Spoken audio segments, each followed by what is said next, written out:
मनोजवं मारुततुल्यवेगं जितेन्द्रियं बुद्धिमतां वरिष्ठं वातात्मजं वानरयूथमुख्यं श्रीरामदूतं शरणं प्रपद्ये।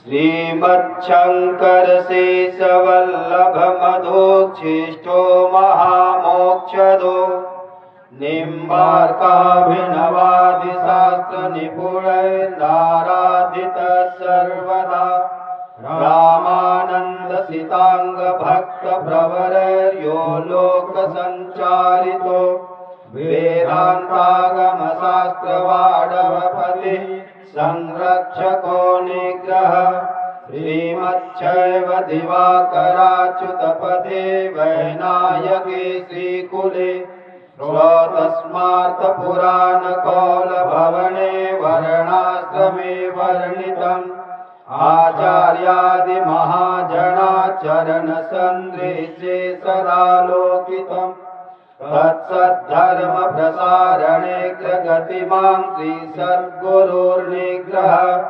बाह्यान्तरकलामध्ये भाण्डब्रह्माण्डचारिणीं वेश्यदां त्रिगुणातीतां वन्दे निग्रहकारिणीं शास्त्रारण्यमहासिंहं शास्त्रसिन्धुमङ्गलम् नुमः समन्वयाचार्यं निग्रहं धूर्तनिग्रहं धर्मसंरक्षणार्थाय धर्मसंहारहेतवे निग्रहाणां च धर्माज्ञा लोके लोके प्रवर्धताम्।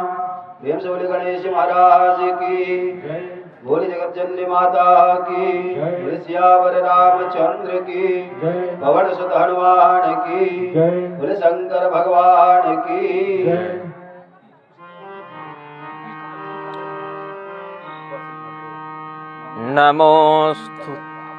नमोस्तु ते व्यास विशाल बुद्धे फुल्लारविन्दायतपत्र नेत्र येन त्वया भारत तैलपूर्ण प्रज्वालितो ज्ञानमयः प्रदीपः नीलाम्बुजश्यामलकोमलाङ्गं सीतासमारोपितवामभागं पाणो महासायकचारुचापं नमामि रामं रघुवंशनाथं मनोजवं मारुततुल्यवेगं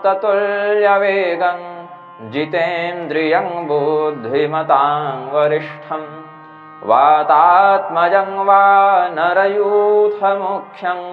श्रीरामदूतं शरणं प्रपद्ये। मन्दारमालाकुलितालकायै कपालमालाङ्कितशेखराय दिव्याम्बरायै च दिगम्बराय नमः शिवायै च नमः शिवाय।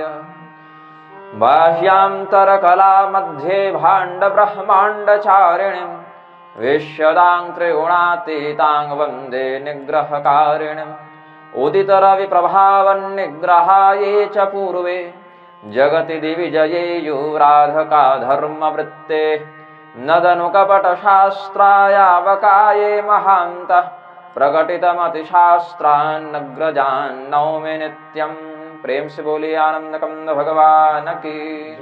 भगवान नाम संकीर्तन कर लें। श्री राम जय जय राम, श्री राम जय जय राम, श्री राम जय जय राम, श्री राम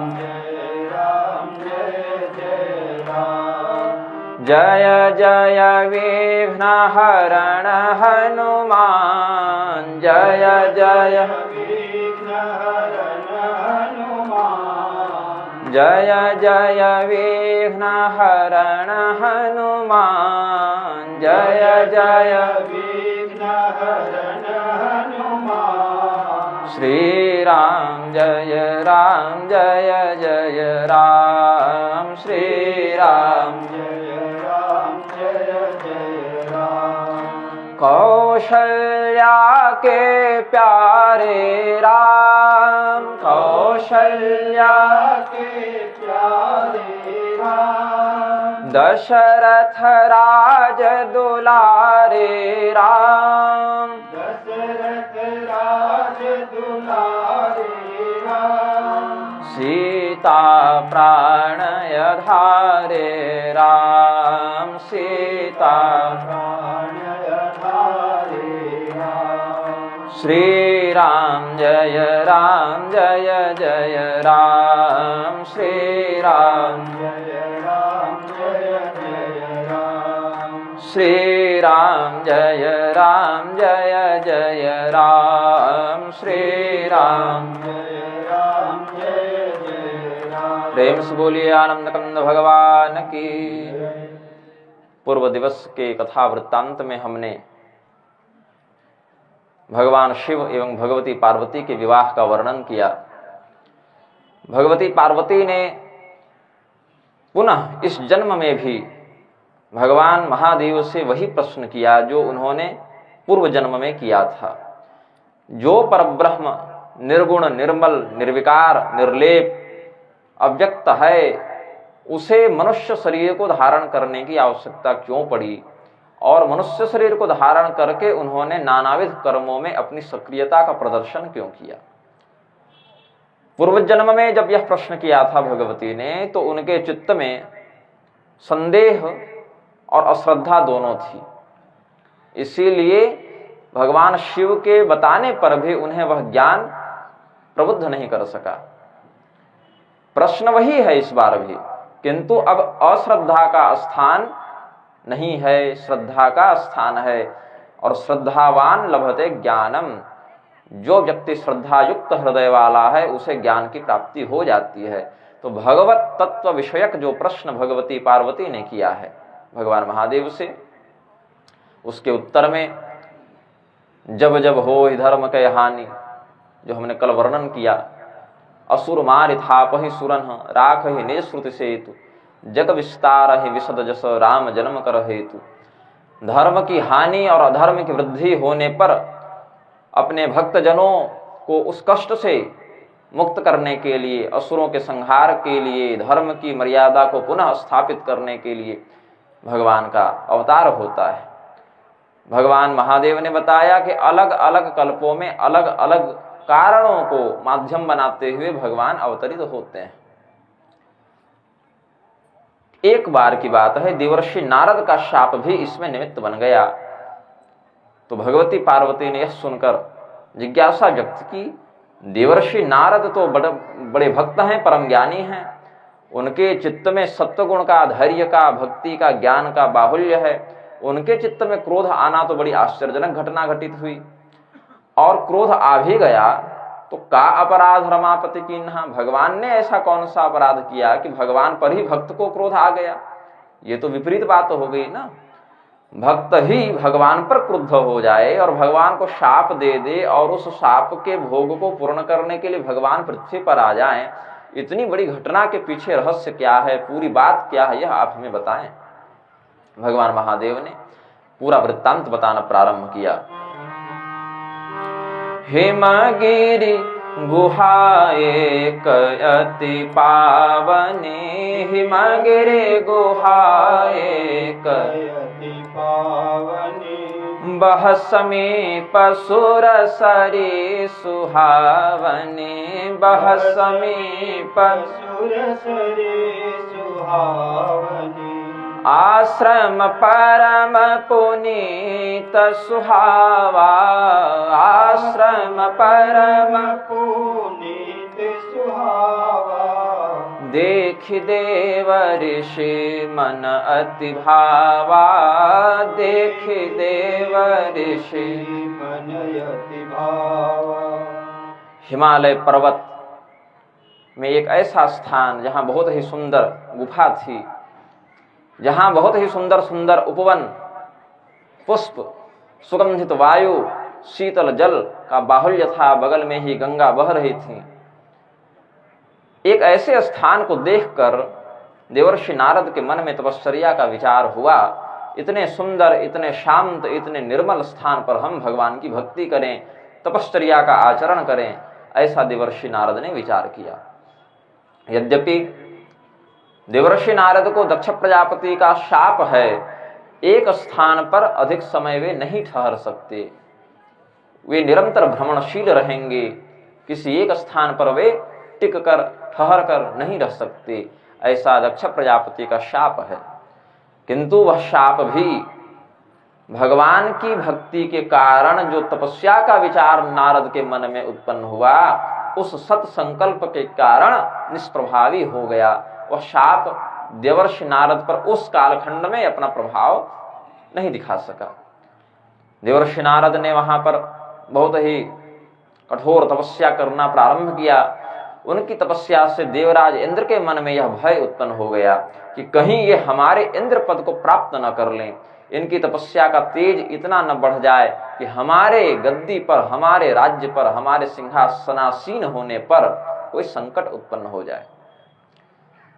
तो कामदेव को बुलाकर देवराज इंद्र ने यह निर्देश दिया कि देवर्षि नारद जो तपस्या में रत हैं, उनकी तपस्या में विखंडन उत्पन्न करो, उनके तपोबल में, उनकी जितेंद्रियता में बाधा उत्पन्न करो। उस बाधा से क्या होगा? देवर्षि नारद की तपस्या क्षीण हो जाएगी, खंडित हो जाएगी, और मेरा राज्य, मेरी सत्ता सुरक्षित रहेगी। राज्य का जो मोह है, सत्ता का जो मोह है, बहुत जटिल होता है। इसको प्राप्त करने के लिए भी बहुत प्रकार के प्रपंच करने पड़ते हैं। प्राप्त हो जाए तो बचाए रखने के लिए बहुत प्रपंच करने होते हैं। प्राप्त होकर नष्ट हो जाए तो पुनः प्राप्त करने के लिए भी बहुत प्रपंच करने पड़ते हैं। और ये दुर्गुण मनुष्यों में भी है, देवताओं में भी है, राक्षसों में भी है। ये एक प्राकृतिक दुर्गुण है। सत्ता के साथ, सत्ता तत्व के साथ प्राप्त करने के लिए, बचाए रखने के लिए और नष्ट होने पर पुनः प्राप्त करने के लिए व्यक्ति नानाविध शुभाशुभ कर्मों में संलग्न रहता है। देवर्षि नारद की तपस्या से भयभीत होकर देवराज इंद्र ने उनकी तपस्या को भंग करने का जब विचार किया, कामदेव ने देवर्षि नारद के तपस्या को भंग करने के लिए अपने समस्त काम तेजक सैन्य बल के साथ, वसंत ऋतु के साथ, सुगंध के साथ, मनोहर वायु के साथ, अप्सराओं के साथ गीत, नृत्य, संगीत इत्यादि का प्रबंध करके देवर्षि नारद के पास प्रयाण किया और अपना संपूर्ण प्रभाव दिखाने का प्रयास करने लगा। किंतु भगवान की भक्ति में देवर्षि नारद का चित्त इतना एकाग्र था, इतनी निष्ठा थी उनके हृदय में भगवत भक्ति की, कामदेव अपनी संपूर्ण शक्ति का प्रदर्शन करने के बाद भी देवर्षि नारद के चित्त में क्षोभ उत्पन्न नहीं कर सका। तो जब कामदेव को यह बोध हुआ कि हमने जिनसे विरोध किया है वे बहुत ही अधिक जितेंद्रिय हैं, मेरा प्रभाव इन पर नहीं पड़ सकता, तो मेरी रक्षा करें, मुझ पर क्रोध न करें, मुझे दंडित न करें, मुझे अपना सेवक जाने, मैं आपके शरण में आया हूं, इस प्रकार से आर्त भाव के शब्दों का प्रदर्शन करता हुआ कामदेव देवर्षि नारद के चरणों में गिर पड़ा। सहित सहाय सभीत अति मानिहारि मन में, गह सिजाए मुनि चरण तब कहि सुठियार तबैन। देवर्षि नारद को जब कामदेव ने चरणों में स्पर्श किया, देवर्षि नारद अपने नेत्र खोले, बोले तुम कौन हो, क्या चाहते हो? बोले महाराज मैं कामदेव हूं। बोले कामदेव हो तो मुझसे क्या चाहते हो? बोले क्षमा चाहता हूं। किस अपराध की क्षमा चाहते हो? आपकी तपस्या में हमने जो विघ्न उत्पन्न किया उसके लिए क्षमा चाहते हैं। बोले कोई विघ्न उत्पन्न हुआ ही नहीं, क्योंकि तुम्हारा कोई प्रभाव पड़ा ही नहीं। बारिश तो हुई लेकिन हम घर के अंदर थे, तो हमें बारिश से भीगना नहीं पड़ा। तो भगवत भक्ति का कवच हमारे ऊपर था, तो तुमने जो प्रयास किया भी होगा तो हमारे ऊपर तुम्हारा कोई भी प्रभाव नहीं पड़ा। इसीलिए जब कोई अपराध हुआ ही नहीं तो क्षमा किस बात की। और कदाचित यह कहो, कदाचित यदि यह कहो कि हमने प्रयास तो किया ही था महाराज, वो तो आपकी महानता है कि मैं असफल हो गया, लेकिन हमने तो अपनी ओर से गलती की, तो तुम्हारा भी कोई दोष नहीं, क्योंकि अपने मन से, कोई अपनी इच्छा से तुम थोड़े ही आए थे। देवर्षि नारद की तपस्या में विघ्न डालो, ऐसा निर्देश प्राप्त हुआ था तुम्हें इंद्र से। तुम राजा के सेवक हो, राजा जो देवताओं के राजा हैं इंद्र, उनके कथन के अनुसार, उनकी आज्ञा से उत्प्रेरित होकर तुमने यह कुचक्र किया, इसीलिए तुम्हारा इस दृष्टि से भी कोई दोष नहीं है। देवर्षि नारद ने काम और क्रोध इन दोनों पर विजय का प्रदर्शन यहां पर किया है। अर्जुन ने पूछा था ना भगवान से, अथ केन प्रयुक्तोऽयं पापं चरति पौरुषः अनिच्छन्नपि वार्ष्णेय बलादिव नियोजितः। हे प्रभु, देखने में आता है कि अच्छे अच्छे पढ़े लिखे विद्वान व्यक्ति भी पाप में प्रवृत्त हो जाते हैं, चाहते नहीं है पाप करना, लेकिन हो जाता है उनसे। पढ़े लिखे हैं, समझदार हैं, प्रबुद्ध हैं, सभ्य हैं, किंतु किसी परिस्थिति में वे पाप करते हुए देखे गए हैं, तो ऐसा प्रतीत होता है पाप करने की इच्छा नहीं रखने वाला व्यक्ति भी किसी और के द्वारा बलपूर्वक प्रेरित कर दिया जाता है पाप कर्म के प्रति। तो ऐसा क्यों होता है? भगवान ने कहा, काम एष क्रोध एष रजोगुण समुद्भवः महाशनो महापाप्मा विद्धे नमिह वैरणम। कभी तृप्त नहीं होने वाला जो काम है और अत्यंत क्रूर से क्रूर कर्म में प्रवृत्त कर देने वाला जो क्रोध है, रजोगुण जन्य अतृप्त रहने वाला काम और क्रूर कर्मा क्रोध, यही दोनों विद्वान से विद्वान व्यक्ति को भी बलपूर्वक पाप में ढकेल देते हैं। देवर्षि नारद ने यहाँ कामदेव को भी अपनी जितेंद्रियता से परास्त किया और उसके ऊपर क्रोध भी नहीं किया, तो काम और क्रोध दोनों पर इन्होंने अपनी विजय सिद्धि का प्रदर्शन किया।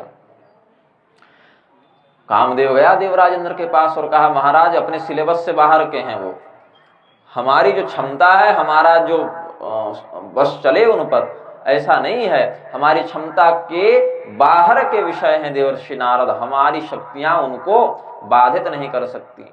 वो तो उनकी करुणा है देवर्षि की कि हमें और आपको क्षमा कर दिया, शाप नहीं दिया।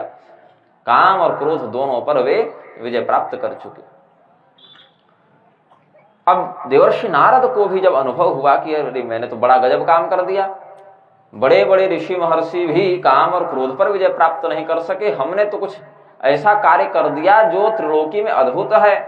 लोगों को इस महानता का ज्ञान होना चाहिए। मेरे ज्ञान का, मेरी प्रबुद्धता का तो लोगों को बोध है, लेकिन मैं कामजयी हूं, क्रोधजयी हूं, इसका बोध उन्हें नहीं है। तो हिमालय में तपस्यारत थे ही कैलाश पर्वत पहुंच गए भगवान शिव के पास। तब नारद गवने शिव पाहि, तब नारद गवने शिव पाहि, जिता काम अहमित मन माहि, जिता काम अहमित मन माहि, मार चरित शंकर ही सुनाए, मार चरित शंकर ही सुनाए, अति प्रिय जानि महेश सिखाए, अति प्रिय जानि महेश सिखाए। मैंने कामदेव पर विजय प्राप्त कर ली, इस प्रकार का अहंकार मन में धारण करते हुए देवर्षि नारद ने भगवान शिव के पास प्रस्थान किया। भगवान शिव ने बड़े भाव से उनका आदर सत्कार किया। बोले, देवर्षि बड़े प्रसन्न प्रतीत होते हैं, आपके चेहरे में आज कुछ और ही आभा देखने को मिल रही है। बोले, रहेगी ना आभा, ये मेरी तपस्या का, तपोबल का तेज है। बोले, हाँ, लेकिन तपोबल का तेज तो पहले भी था, आज कुछ विशिष्टता दिख रही है। बोले, हमने कामदेव पर विजय प्राप्त कर ली प्रभु। शिव जी ने कहा, बड़ी अच्छी बात है, कामदेव पर विजय प्राप्त कर ली। बोले, नहीं, अच्छी बात नहीं, बहुत ही अच्छी बात है, ये बड़ी अद्भुत बात है, ये कार्य पहले कोई नहीं कर सका, कोई भी ऋषि मेरे जितना जितेंद्रिय नहीं।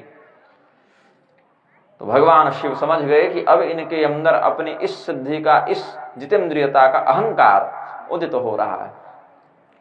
बोले, अब इधर के बाद यहाँ तो आ गए, अब आगे की यात्रा, क्योंकि आप एक जगह तो टिकने वाले हैं नहीं, आगे कहाँ चले? बोले जाएंगे ब्रह्मदेव के पास, ब्रह्मलोक जा रहे हैं, ब्रह्मदेव को भी ये शुभ समाचार सुनाएंगे।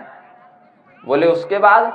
बोले वैकुंठ भी हो लेते हैं। जब शिव जी हो गए, ब्रह्मदेव हो गए, तो भगवान नारायण को भी बताना पड़ेगा। तो शिव जी ने कहा कि देखिए, यद्यपि मैं विनय करता नहीं हूं, किसी से अनुरोध करता नहीं हूं, लेकिन आज मैं अनुरोध कर रहा हूं। शिव जी ने कहा, बार बार विनवमु मुनि तो ही, बार बार जिम यह कथा सुनायहु मोहि, जिम यह कथा सुनायहु मोहि, तिम जनि हरि सुनावहु कबहु, तिम जनि हरि सुनावहु कबहु, चले हो प्रसंग दुराए हो तबहु, चले हो प्रसंग दुराए हो तबहु। हे देवर्षि नारद, हम आपसे विनय करते हैं, अनुरोध करते हैं, जिस प्रकार से आपने यह वृत्तांत हमें सुनाया है, भगवान विष्णु को कभी मत सुनाइएगा। यदि कोई ऐसी चर्चा चल भी जाए कि जितेंद्रिय कौन है, कामदेव का जो मर्दन कर सके, जो निग्रह कर सके, ऐसा जितेंद्रिय कौन है, कोई ऐसा प्रसंग भी अगर भगवान उठाएं अपनी ओर से, तो चुप रह जाइएगा, ये बखान मत कीजिएगा। वहां देवर्षि नारद को यह बात अच्छी नहीं लगी। उन्हें लगा शिव जी को मुझसे ईर्ष्या हो रही है लगता है। शिव जी के अंदर जो कल्याणकारी भाव है देवर्षि नारद के प्रति, जो भविष्य वे देख रहे हैं देवर्षि नारद के संदर्भ में, वो देवर्षि नारद अभी नहीं समझ पा रहे। तो थोड़े से अनमने होकर, इतने उत्साह से हम इनके पास आए और कहते हैं किसी को बताइएगा मत, इधर उधर कह भी दिया एक दो को तो अधिक समस्या नहीं, नारायण को मत कहिएगा, वे सामने से चर्चा भी निकाल दे तो भी इस विषय में आप उनसे बात मत कीजिएगा। तो देवर्षि नारद बोले ब्रह्मदेव के पास नहीं जाते, पहले वैकुंठ ही हो लेते हैं। ऐसी कौन सी बात है भाई कि हमें भगवान को बताने से मना कर दिए? तो नारायण नारायण नारायण इस प्रकार से भगवान का संस्मरण करते हुए पहुंच गए वैकुंठ। भगवान अत्यंत दिव्य शेषनाग की सैया पर क्षीर समुद्र में विश्राम कर रहे हैं। देवर्षि नारद को आया हुआ देखकर बड़े स्नेह से, बड़े प्रेम से उन्होंने स्वागत किया। उन्होंने भी वही प्रश्न किया, देवर्षि आज बड़े प्रसन्न प्रतीत हो रहे हैं, बड़ी आभा है आपके मुखमंडल में, क्या बात है? तो देवर्षि नारद ने काम चरित नारद सब भाखे, जो भी कामदेव से संबंधित उनके साथ घटनाएं घटित हुई थी, उन सभी घटनाओं को भगवान के सामने नारद मुनि ने बड़े अहंकार पूर्वक आत्म प्रशंसा की शैली में वर्णन किया। भगवान इस आत्म प्रशंसा को सुनकर बहुत ही शांत चित्त से, थोड़े अनमने भाव से कहा, देवर्षि नारद आपकी तपस्या तो इतनी विलक्षण है, आपका प्रभाव इतना विलक्षण है कि एक क्या सैकड़ों कामदेव आ जाएं वो भी आपका कुछ नहीं बिगाड़ सकते। ये तो आपकी महिमा है, आपके ज्ञान का, आपके वैराग्य का, आपकी भक्ति का यह प्रताप है। कामदेव कभी आपको बाधा नहीं पहुंचा सकता। आपका नाम स्मरण करने मात्र से कामदेव शमित हो जाता है। तुम्हें कि करई मनोभव पीरा, कामदेव कभी आपको भी कष्ट दे सकता है भला? आप तो हैं ही इतने बड़े संत। देवर्षि नारद बोले ये सही देवता है। पिछली बार गए कैलाश स्वरूप गए, भगवान महादेव बोले कि किसी को मत बताना, ये कह रहे हैं कि ये तो आपकी महिमा है, ये सही वाले व्यक्ति लगे मुझे। इसीलिए हर बात हर को बतानी नहीं चाहिए। मुझे वहीं नहीं जाना था, मुझे पहले यहीं आ जाना था। लेकिन भगवान शिव ने जो औषधि दी थी वो भले कड़वी लगती थी लेकिन कल्याण करती थी। भगवान नारायण ने अभी मीठी गोली दी है, ये पहले इस रोग को बढ़ाएगी और बाद में इस रोग को ठीक करेगी। होम्योपैथ की कुछ दवाएं पहले रोग के लक्षण को बढ़ाती हैं और बाद में फिर उस रोग का समूल विनाश करती हैं। तो भगवान नारायण ने सामने सामने से देवर्षि नारद के मुख पर तो बड़ी प्रशंसा की, और देवर्षि नारद के हृदय में जो अहंकार का बीज उदित हो रहा था उसके संदर्भ में भगवान ने विचार किया। करुणा निधि मन दीख विचारी उर अंकुरे वो गर्भ तरु भारी करुणा निधि मन दीख विचारे उर अंकुरे वो गजब तरु भारी बेगी सोमय डारी हव बुखारी बेगी सोमय डारे हवो खारे पन हमार सेवक हितकारी पन हमार सेवक हितकारी। भगवान ने कहा कि यह जो गर्व रूपी वृक्ष गर्भ तरु भारी यह गर्भ रूपी वृक्ष जो अत्यंत विशाल होने वाला है अभी अंकुर के रूप में इनके हृदय में उदित हो रहा है। अब अंकुर के रूप में है तो इसको नष्ट करना बड़ा सरल है, सुविधाजनक है। रोग छोटा हो तो सरलता से चिकित्सा हो जाती है। चिकित्सक को भी अधिक परिश्रम नहीं, रोगी को भी अधिक कष्ट नहीं। लेकिन वही रोग जब दृढ़ हो जाए, वही शत्रु जब प्रबल हो जाए, वही अंकुर जब वृक्ष बन जाए तो उसके संहार में बड़ी समस्या होती है, बहुत व्यवस्था बनानी पड़ती है। और भगवान की क्या प्रतिज्ञा है? पन हमार सेवक हितकारी, हमारी प्रतिज्ञा है कि हम अपने सेवक का हित करेंगे। सुखकारी दुखहारी ये सब नहीं कहा, मैं सेवक को सुख दूंगा या दुख हरण करूंगा यह नहीं कहा, हितकारी हित करूंगा। अब उसका हित फूल की माला पहना देने से हो जाता है तो भगवान फूल की माला पहना दें, और थप्पड़ मार देने से हो जाता है तो थप्पड़ मार दें, और यदि ऑपरेशन करने से उसकी बीमारी ठीक होती है तो ऑपरेशन कर दें, कोई गोली देने से ठीक हो जाती है तो गोली दे दें। हित होना चाहिए हमारे भक्त का। सुदर्शन चक्र से मस्तक को छेदन करके शिशुपाल का हित कर दिया, और सुदामा जी को षडेश्वरी प्रदान करके उनका हित कर दिया, अर्जुन को गीता जी का ज्ञान देकर उनका हित कर दिया, उद्धव जी को गोपियों के माध्यम से भक्ति का मर्म बतलाकर हित कर दिया। तो जिसका हित जिस माध्यम से हो सकता है भगवान वह कर देते हैं, चाहे वह मार्ग प्रारंभ में सुखकारी प्रतीत हो या दुखकारी प्रतीत हो। भगवान के द्वारा यदि वह मार्ग प्रवर्तित है तो उसका परिणाम हित में ही पूर्ण होगा। देवर्षि नारद के चित्त में अहंकार का बीज उदित हुआ देख भगवान ने विचार किया कि हम इस अंकुर रूपी वृक्ष को अभी ही नष्ट कर देंगे, अभी यह वृक्ष अंकुर रूप में है, अभी समाप्त कर देंगे। उसके लिए भगवान ने अपनी विश्व मोहिनी माया का प्रवर्तन किया। काम और क्रोध पर हमने विजय प्राप्त कर ली है, ऐसा अभिमान देवर्षि नारद के अंदर है। इन्हीं काम और क्रोध के वशीभूत करवा देना है नारद को। ये भगवान ने अपने स्तर से लीला का प्रवर्तन करना प्रारंभ किया। 100 योजन विस्तार वाला एक दिव्य नगर उन्होंने अपनी माया को कह के उसी मार्ग में बनवा दिया जिस मार्ग से देवर्षि नारद जा रहे थे। देवर्षि नारद ने उस नगर को देखा, बोले ये कौन सा क्षेत्र है भाई, मैं तो त्रिलोकी में भ्रमण करता रहता हूं, ब्रह्मलोक से पाताल पर्यंत मेरी अप्रतिहता गति है, कोई मुझे रोक टोक नहीं सकता, इच्छा अनुसार भ्रमण करता हूं, किंतु इस क्षेत्र में हम इससे पहले नहीं आए।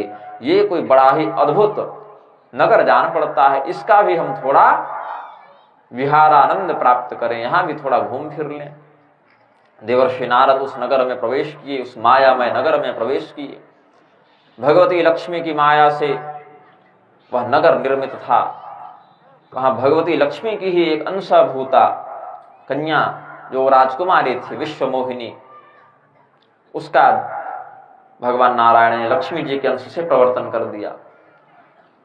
शील निधि नाम के एक राजा का भगवान ने वहां पर सृजन कर दिया और ऐसा माहौल बनाया उस नगर में जैसे वह राजा अपनी पुत्री का विवाह करने के लिए अब उद्यत हों, अपनी कन्या के लिए योग्य वर की खोज कर रहे हों राजा। इस प्रकार से लोगों के मन में मानसिकता का प्रभाव हो गया। जब देवर्षि नारद उस नगर में गए, उस नगर के राजा के पास गए, राजा ने उनका स्वागत किया और अपनी कन्या को सामने ले आए। कहते हैं कि आप इस कन्या का जो भविष्य है वह हमें बताएं। हिमालय भी अपनी पुत्री पार्वती को लेकर ऐसे ही गए थे, तो हिमालय की पुत्री पार्वती के हस्तरेखा में जो देवर्षि नारद को दिखा उन्होंने बता दिया। इस बार भी उन्होंने हस्तरेखा देखना प्रारंभ किया, लेकिन यहाँ क्या बात हो गई, जो ये बरई अमर सोई होई, जो ये बरई अमर सोई होई, समर भूमि तेहि जीतन कोई, समर भूमि तेरी जीतन कोई, सेवहि सकल चराचर ताहि, सेवहि सकल चराचर ताहि, बरई शील निधि कन्या जाहि, बरई शील निधि। कन्या जाहि, इस कन्या का जो पति होगा उसका लक्षण विवाह के बाद ही स्पष्ट होगा। पहले तो बताया था ऐसे ऐसे लक्षणों वाले पति से पार्वती का विवाह होगा, परिहस्त सरेख।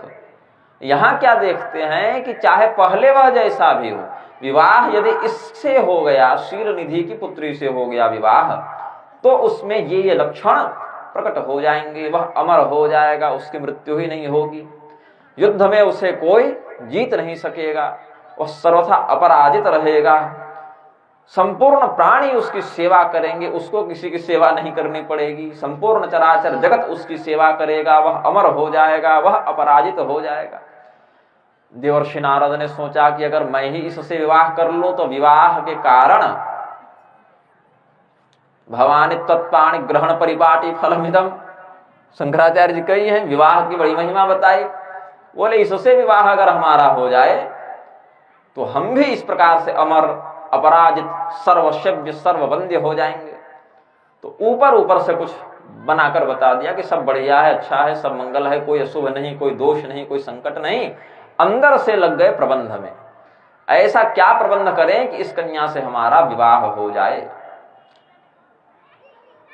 तो कुछ ही काल में इस कन्या का स्वयंवर होने वाला है।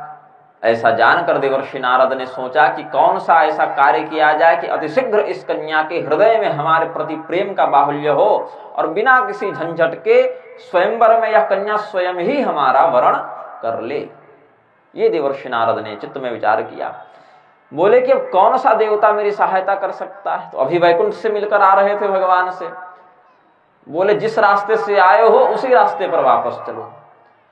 बोले चले तो जाएंगे, लेकिन जब तक पहुंचेंगे और भगवान से सहायता मांगकर वापस आएंगे तब तक तो ये स्वयंवर बीत जाएगा।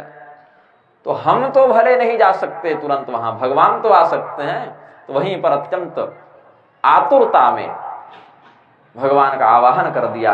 भगवान प्रकट हुए। बोले नारद जी अभी अभी कुछ देर पहले मिलकर आए, ऐसी कौन सी समस्या हो गई कि हमें आप इस प्रकार से आतुर भाव से पुकार रहे हैं? क्या बात हो गई, कोई समस्या हो गई क्या? बोले नहीं महाराज, समस्या कुछ नहीं है, कुछ मांगना है। हम आपके यहां से लौटे, आप विदागिरी में कुछ दिए नहीं, अब कुछ देना चाहिए, ब्राह्मण को आए हैं तो विदागिरी में। अच्छा क्या आपकी इच्छा है, आपकी कौन सी कामना को मैं पूर्ण करूं? महाराज अपना स्वरूप दे दीजिए हमें। स्वरूप? आपके स्वरूप में क्या समस्या है भाई? अच्छे भले तो दिख रहे हैं आप, एकदम आभा मंडल तपस्या से चमक रहा है। बोले यही तो समस्या है कि तपस्या से चमक रहा है, जटा जूट है, बड़ी बड़ी दाढ़ियां हैं, तपस्वी सा शरीर है। ये नहीं चाहिए अभी। अभी तो बिल्कुल स्वस्थ, सुकोमल, सुंदर, आकर्षक युवा शरीर चाहिए हमें। आपके समान दिव्य स्वरूप हमें चाहिए।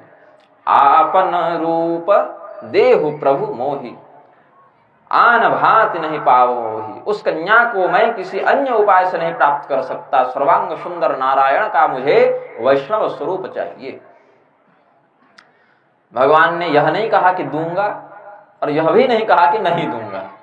भगवान ने क्या कहा?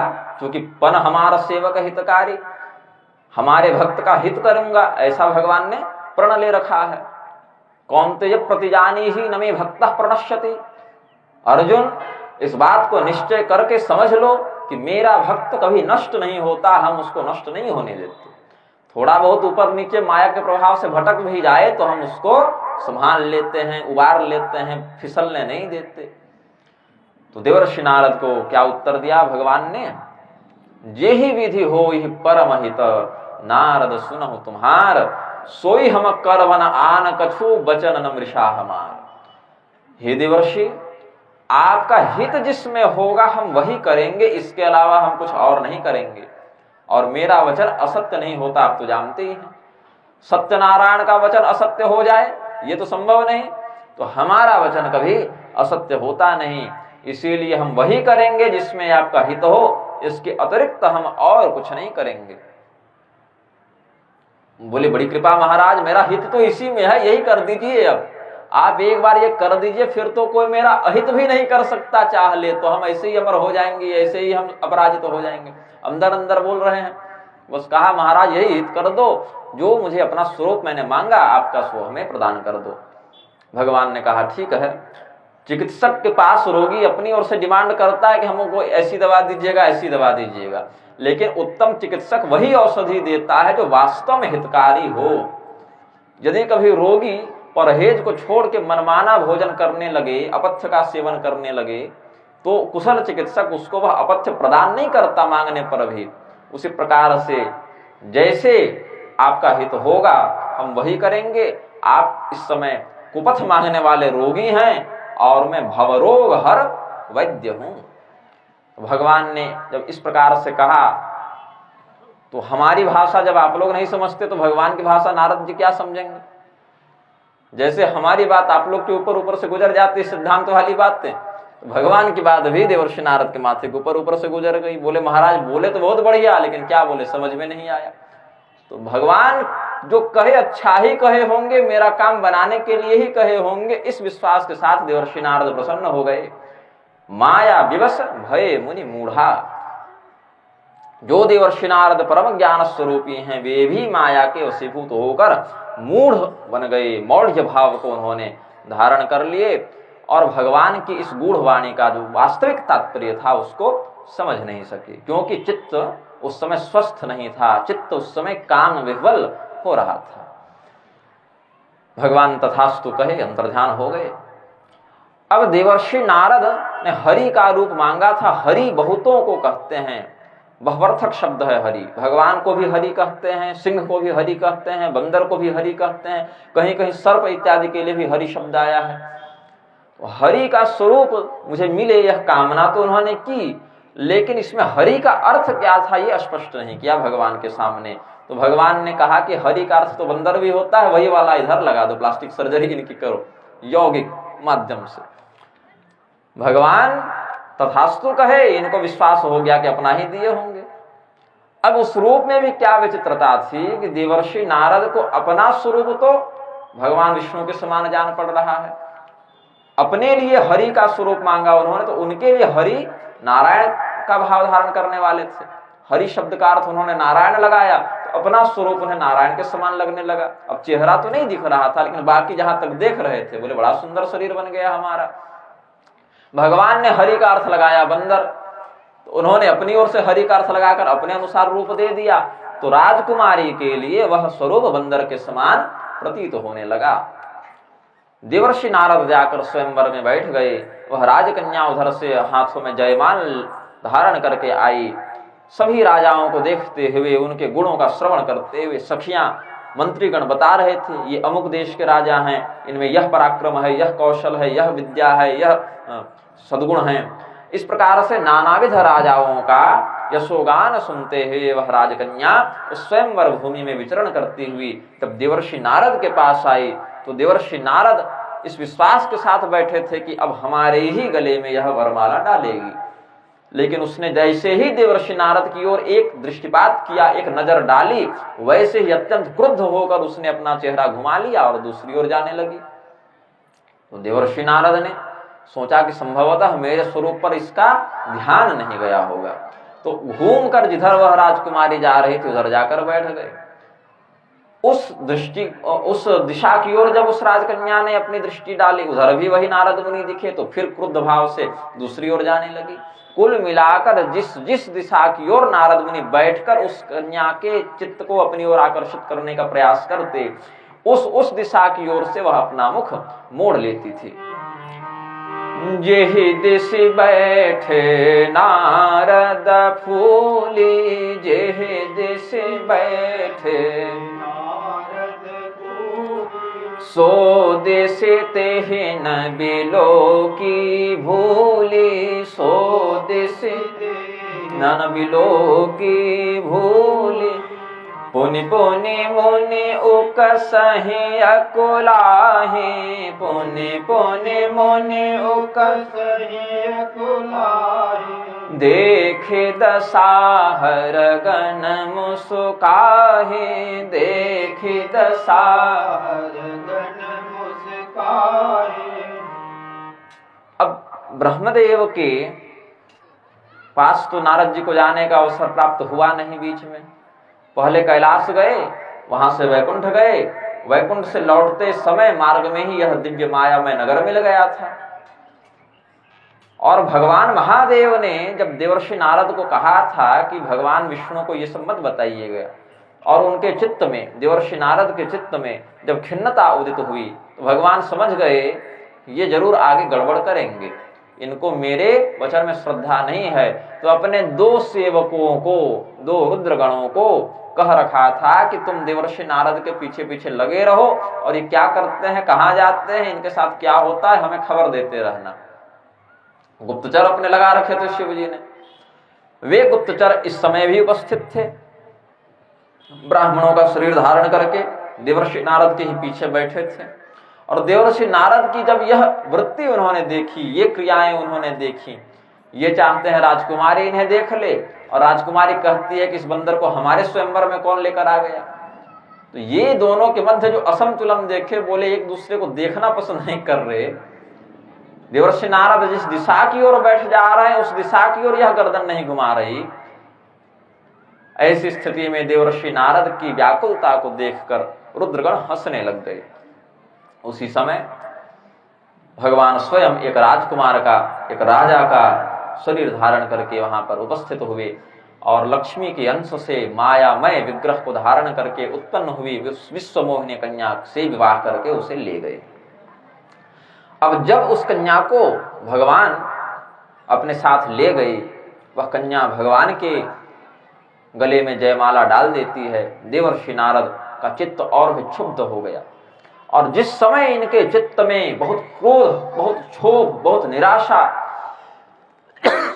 नारायण उदित हो रही थी। अगरबत्ती नहीं है ना, गाड़ी अभी धो लें, सड़क की धो लो। उस स्थिति में देवर्षि नारद की व्याकुलता को देखकर जो रुद्रगण थे वे अपनी हंसी नहीं रोक सके और हंसने लग गए। तो अनुचित समय में अनुचित भाव का प्रदर्शन करना बड़े संकट को जन्म देता है, बड़ा विचित्र घटनाक्रम उत्पन्न कर देता है। देवर्षि नारद ने पीछे मुड़कर देखा, कौन हंस रहा है भाई। उन्होंने देखा कि 2 व्यक्ति हंस रहे हैं। बोले हंसते क्यों हो? बोले आप विवाह करने आए थे ना। आए तो थे, और कन्या आपको मिली नहीं, और आप कन्या के चक्कर में चारों दिशा घूम के बैठ चुके हैं। यहां से वहां गए, वहां से वहां गए, वहां से वहां गए, और फिर आकर यहीं बैठ गए। बोले हाँ, तो घर से जब विवाह करने के लिए चले थे तो एक सामान्य व्यक्ति भी एक बार ऐनक में देख लेता है कैसा दिख रहे हैं। आप देखे थे कैसे दिख रहे हैं? बोले नहीं, ये तो देखे नहीं। घर हो तब तो ऐनक हो भाई, हमारा घर ही नहीं है तो ऐनक भी नहीं है, कभी आवश्यकता पड़ी नहीं दर्पण की हमें।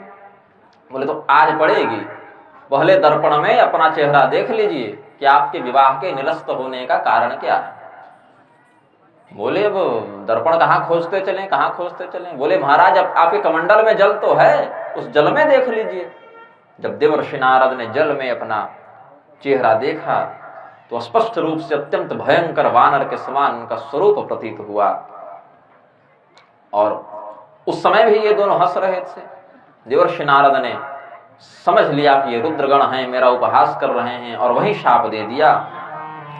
हो निशाचर जाय तुम कपटे पापी दो, हंसे हमस सोले हो फल बहुरे हंसे हो मुनि को। मुझे कोई सामान्य महर्षि मत समझना। पहले तो काम पर विजय प्राप्त किए थे, उसके अहंकार का मर्दन किया भगवान ने, विश्वमोहिनी के प्रति आसक्त हो गए देवर्षि नारद। फिर कामदेव को क्षमा प्रदान की थी, वहां क्रोध पर विजय का उन्हें अहंकार हो गया, तो उस अहंकार का भी मर्दन अब करवा रहे हैं। वे सुबिलो कि क्रोध यति बाढ़ा। जो देवर्षि नारद कामदेव को सरल चित्त से क्षमा कर चुके थे, उनके हृदय में भी बहुत ही दारुण क्रोध का उदय हुआ। उन्होंने शाप दे दिया, तुम दोनों जाकर असुर योनि में जन्म लो, तुम दोनों कपटी हो, पापी हो। अच्छा, क्या कपट किया? कुछ कपट किया नहीं, लेकिन कोई व्यक्ति गाली देता है तो ऐसी बातें भी बोलता है जो व्यक्ति नहीं कर चुका होता है। गाली जितनी पड़ती है किसी को, वो गालियां 90% असत्य ही होती हैं, केवल अपने क्रोध को व्यक्त करने का माध्यम है। सत्य उसमें बहुत कम होता है अपशब्दों में। देवर्षि नारद ने कहा, तुम कपटी हो, तुम पापी हो, तुमने हमारा उपहास किया है, तुम्हें अपने वास्तविक स्वरूप में आना चाहिए था, तुम मेरी पीछे पीछे गुप्तचरी करने आए हो, ये कपट है तुम्हारा, इसीलिए तुम असुर कुल को प्राप्त हो जाओ, तुम्हें राक्षस की योनि प्राप्त हो, दोबारा किसी और का मजाक उड़ाने का तुम्हारा दुस्साहस न जन्मे, इसीलिए हम तुम्हें शाप देते हैं। दोबारा जल में देखा तो भगवान के जो यह लीला क्रम का उद्देश्य था वह पूर्ण हो चुका था। काम पर विजय और क्रोध पर विजय का जो अहंकार था उसका भगवान ने मर्दन कर दिया था। काम भी छूट गया इधर और क्रोध तो कर ही चुके। तो पुनः जब जल में अपना चेहरा देखा तो जो इनका प्राकृतिक स्वरूप था, वास्तविक चेहरा था, वास्तविक स्वरूप था, वह प्रदर्शित हुआ। और अब छोड़ेंगे नहीं जिसने मेरे साथ धोखा किया। सब भगवान की चाल है। वे यदि थोड़ा सा मेरा समर्थन कर देते सही समय पर तो आज मेरा भी घर बस चुका होता। अब मेरा घर उन्होंने उजाड़ा है, मैं उनका भी घर उजाड़ूंगा। ये बदले की भावना हृदय में व्याप्त हो गई। तो चले वहीं से वैकुंठ की ओर। बीच में ही भगवान मिल गए। भगवान थोड़ी धीरे धीरे जा रहे थे पीछे मुड़ते हुए, कब आएंगे उधर से। उनको पता है पीछे से आने वाले हैं नारद मुनि। तो नारद मुनि के हाथ में उस दिन वीणा के समान नहीं, त्रिशूल के समान परिलक्षित हो रही थी। देवर्षि नारद आए बड़े प्रेम से। पहले तो विचार किया कि हम भगवान का बिगाड़ भी क्या सकते हैं, वो तो साक्षात भगवान है, कहीं नहीं बिगाड़ पाएंगे तो हम ही मर जाएंगे। ऐसे जीवन को धारण करने का कोई लाभ नहीं। पूरे संसार में अद्भुत बेइज्जती हुई हमारी, कहेंगे गजब बेइज्जती हो गई भाई। क्योंकि यदि भगवान को स्वरूप नहीं देना था तो कह देते शुरू में कि नहीं देंगे, हम कोई और प्रबंध कर लेते या हृदय में संतोष धारण कर लेते कि चलो मेरे प्रारब्ध में नहीं था। लेकिन ये छल करने की क्या आवश्यकता थी, झूठा दिलासा देकर बदनामी करवाने की क्या आवश्यकता थी। इसीलिए देवर्षि नारद ने देह हूँ श्राप की मरिह हूँ जाई, देह श्राप की मरिह हूँ जाई, जगत मोरे उपहास कराई, जगत मोर उपहास कराई। बीचहि पंथ मिले दनुजारी, बीचहि पंथ मिले दनुजारी, संगर मासोई राजकुमारी, संगर सोई राजकुमारी। भगवान बीच में ही मिल गए। एक और लक्ष्मी जी हैं, एक और वही विश्व मोहिनी राजकुमारी है जो 10 मिनट पहले हमारी हो सकती थी, आज किसी और की है। यह देखकर देवर्षि नारद के चित्त में अत्यंत क्रोध का उदय हुआ। अभी भी कुछ बोले नहीं देवर्षि नारद, बस क्रोध पूर्ण दृष्टि से देख रहे हैं। भगवान बड़े प्रेम से मुस्कुराकर बोले, देवर्षि नारद फिर देखिए आज कितना अद्भुत संयोग है, तीसरी बार आपसे मिल रहे हैं। आज पता नहीं मेरा क्या सौभाग्य हुआ, आप जैसे संत का बड़ा बार बार दर्शन हो रहा है। लेकिन तीनों बार अलग अलग भाव हमने देखे आपके हृदय में। सुबह मिले थे तो आपके चित्त में बड़ी प्रसन्नता थी, और दोपहर को मिले तो आपके चित्त में बड़ी व्याकुलता थी, और अभी देखते हैं तो बड़े क्रोधित प्रतीत होते हैं। क्या कारण है? किसने आपका अपराध कर दिया? आपसे विरोध करने का दुस्साहस कौन कर सकता है भला? तो देवर्षि नारद कहे, जानते सब हैं, जानबूझ के छेड़ रहे हैं मुझे। उन्होंने कहा, पर संपदा सकहु नहीं देखी, पर संपदा सकहु नहीं देखी, तुम्हारे ईर्षा कपट विसेखी, तुम्हारे ईर्षा कपट विसेखी। मथत सिंधु रुद्र ही बौरायहु, मथत सिंधु सुरन प्रेरि विषपान करायहूँ, सुरन प्रेरि विषपान करायहूँ। भगवान को शाप देते हुए, कटु वचन बोलते हुए देवर्षि नारद ने कहा, तुम्हारे ईर्ष्या कपट विषेखी, इस संसार में सबसे अधिक ईर्ष्या और कपट तो तुम्हारे ही अंदर है। अच्छा, जो व्यक्ति कामातुर क्रोधातुर होता है ना, उसको अपना दोष छोड़कर सबका दोष दिखते रहता है। तो पहले देवर्षि ने कहा, कपटी पापी दो, तुम लोग दोनों रुद्रगण कपटी हो, पापी हो। और जो भगवान कहते हैं मोहि कपट छल छिद्र न भावा, उन्हीं भगवान को कह रहे हैं देवर्षि नारद की, तुम्हारे ईर्ष्या कपट विषेखी। हृदय में ईर्ष्या कपट धारण करने वाले व्यक्ति को भगवान प्रेम नहीं करते, उनको भगवान अपना प्रिय नहीं समझते। ईर्ष्या युक्त कपट युक्त चित्त वाला व्यक्ति भगवान का प्रिय नहीं होता। और ऐसे भगवान को देवर्षि नारद कह रहे हैं, तुम्हारे ईर्ष्या कपट विषेखी। क्यों? माया बस न रहा मन बोधा, माया के वशीभूत होकर उनका चित्त भ्रमित हो रहा था, उनकी ज्ञान बुद्धि ढक गई थी। यथोल वेणामृतो गर्भस्तथा तेनेदमामृतम, जैसे राख से अग्नि ढकी रहती है, धूल से ऐनक दर्पण ढक जाता है, जेर से गर्भ ढका रहता है, उसी प्रकार से मोह अज्ञान के माध्यम से ज्ञान ढक जाता है। तो देवर्षि नारद में ज्ञान अभी भी है, लेकिन जैसे किसी दर्पण में धूल जम जाए तो वह दर्पण प्रतिबिंब को अच्छे से दिखा नहीं सकता, उस धूल को साफ करते हैं तब हमारा चेहरा स्पष्ट दिखता है। ऐसे ही देवर्षि नारद के ऊपर काम क्रोधादि की जो धूल है वह उनके ज्ञान रूपी दर्पण को स्वच्छता प्रदान करने में बाधा उत्पन्न कर रही है। बोले, हमने क्या छल कपट कर दिया भाई, आप हम पर क्यों भड़क रहे हैं? कहा, समुद्र मंथन की घटना याद है आपको? बोले, हाँ हाँ याद है। उसमें जो सबसे पहले कालकूट विष निकला वो आपने शिव जी को प्रदान कर दिया, और अमृत निकला तो पूछने भी नहीं गए। यही छल है, यही कपट है आपका। बोले, तो शिव जी तो कभी शिकायत करने नहीं आए भाई। अगर ये छल है, कपट है, तो शिव जी को कभी तो शिकायत करनी चाहिए। शिव जी छोड़ो, किसी ने कभी कोई शिकायत नहीं की, आप क्यों कर रहे हैं? बोले, डरते हैं सब तुमसे, इसीलिए किसी ने शिकायत नहीं की। लेकिन आज तुमने गलत नंबर पर फोन कर दिया है, आज रॉन्ग नंबर लग गया है तुम्हारा। लोग डरते हैं तुमसे, परम स्वतंत्र न सिर पर कोई, तुम्हारे ऊपर किसी का शासन चलता नहीं, इसीलिए कोई तुम्हें टोकता नहीं। और यही कारण है, भावई मन है करहु तुम सोई, तुम्हारे मन में जो उचित लगे वो कर देते हो, चाहे किसी की जिंदगी बिगड़ जाए, किसी का घर उजड़ जाए। राक्षसों ने कितना परिश्रम किया था समुद्र मंथन में, सबको एक एक बोतल पकड़ाकर भगवान भेज दिए शाम को। और क्या कहा, भगवान शिव तुम्हारे प्रतिद्वंदी हो सकते थे, उनको पहले ही जहर पिला दिया। और अपने क्या क्या लिए हो, ये लक्ष्मी समुद्र मंथन से मिली है ना, हाँ, और गले में कौस्तुभ मणि ये समुद्र मंथन से निकला है ना, ये भी तो लक्ष्मी और मणि जब निकले तो स्वयं ग्रहण कर लिया, और शराब और विष निकले तो शिव जी और राक्षसों को दे दिया। इसीलिए बहुत पहले हम लोगों को समझ जाना चाहिए था कि तुम्हारी वृत्ति बड़ी स्वार्थपूर्ण है, अपना लाभ देखते हो, दूसरे के लाभ पर तुम्हारा चित्त नहीं जाता। तुम्हारा व्यवहार तो प्रारंभ से कपट का ही है। भगवान को इस प्रकार से कहकर उलाहना देते हुए, कटु वचन बोलते हुए देवर्षि नारद ने कहा, कर्म शुभा शुभ तुम ही न बाधा। ईश्वर है ना भगवान नारायण, क्लेश कर्म विपाका शरीर परामृष्ट पुरुष विशेष ईश्वर। अविद्या अस्मिता राग द्वेष अभिनिवेश, इन 5 क्लेशों से परे हैं।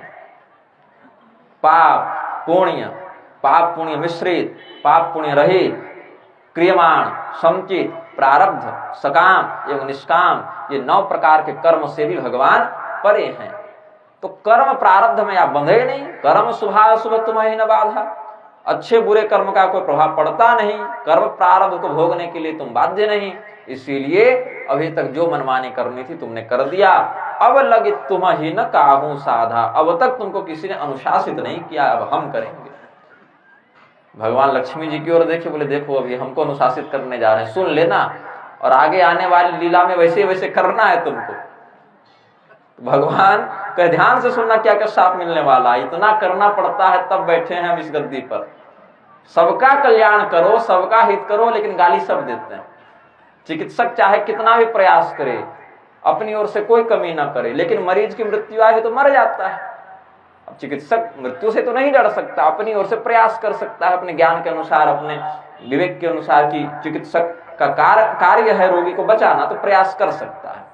यदि कदाचित असफल हो गया तो उसमें उसका कोई दोष नहीं। लेकिन परिजन तो हंगामा कर ही देते हैं अस्पताल में, वो तो चिकित्सक के जगह पर खड़े रखकर नहीं देखते ना। तो भगवान के स्थान पर स्वयं को रखकर विचार करें कि इतनी बड़ी व्यवस्था को चलाने के लिए भगवान को कितना प्रबंध करना पड़ता है, कितना कुछ आगे पीछे की घटनाओं पर विचार करना पड़ता है। भक्त की गाली सुनकर भी भक्त के ही हित का चिंतन करना पड़ता है। भगवान ने कहा कि अच्छा ठीक है, अब आगे और सुनते हैं इनके चित्त में क्या क्या क्रोधपूर्ण वचन छिपे हुए हैं, बाहर निकलेंगे। तो कहा देवर्षि नारद ने, वंचेहु मोहि जवनि धरि देहा, वंचेहु मोहि जवनि धरि देहा, सोई तनु धरहु श्राप मम एहा, सोई तनु धरहु श्राप मम एहा। कपि आकृति तुम कीन्ह हमारी, कपि आकृति तुम कीन्ह हमारी, करे हहि की सहाय तुम्हारे, करे हहि की सहाय तुम्हारी। मम अपकार किन्ह तुम भारे, मम अपकार कीन्ह तुम भारी, नारी बिरह तुम हो बदुखारे, नारी बिरह। कोई वैकल्पिक प्रबंध किए हैं कि कहता रहूं? मेरी आवाज पीछे तक नहीं जाएगी तो कहने का लाभ भी नहीं है। और अगर प्रबंध किए हैं तो प्रबंध पर्यंत प्रतीक्षा कर सकते हैं।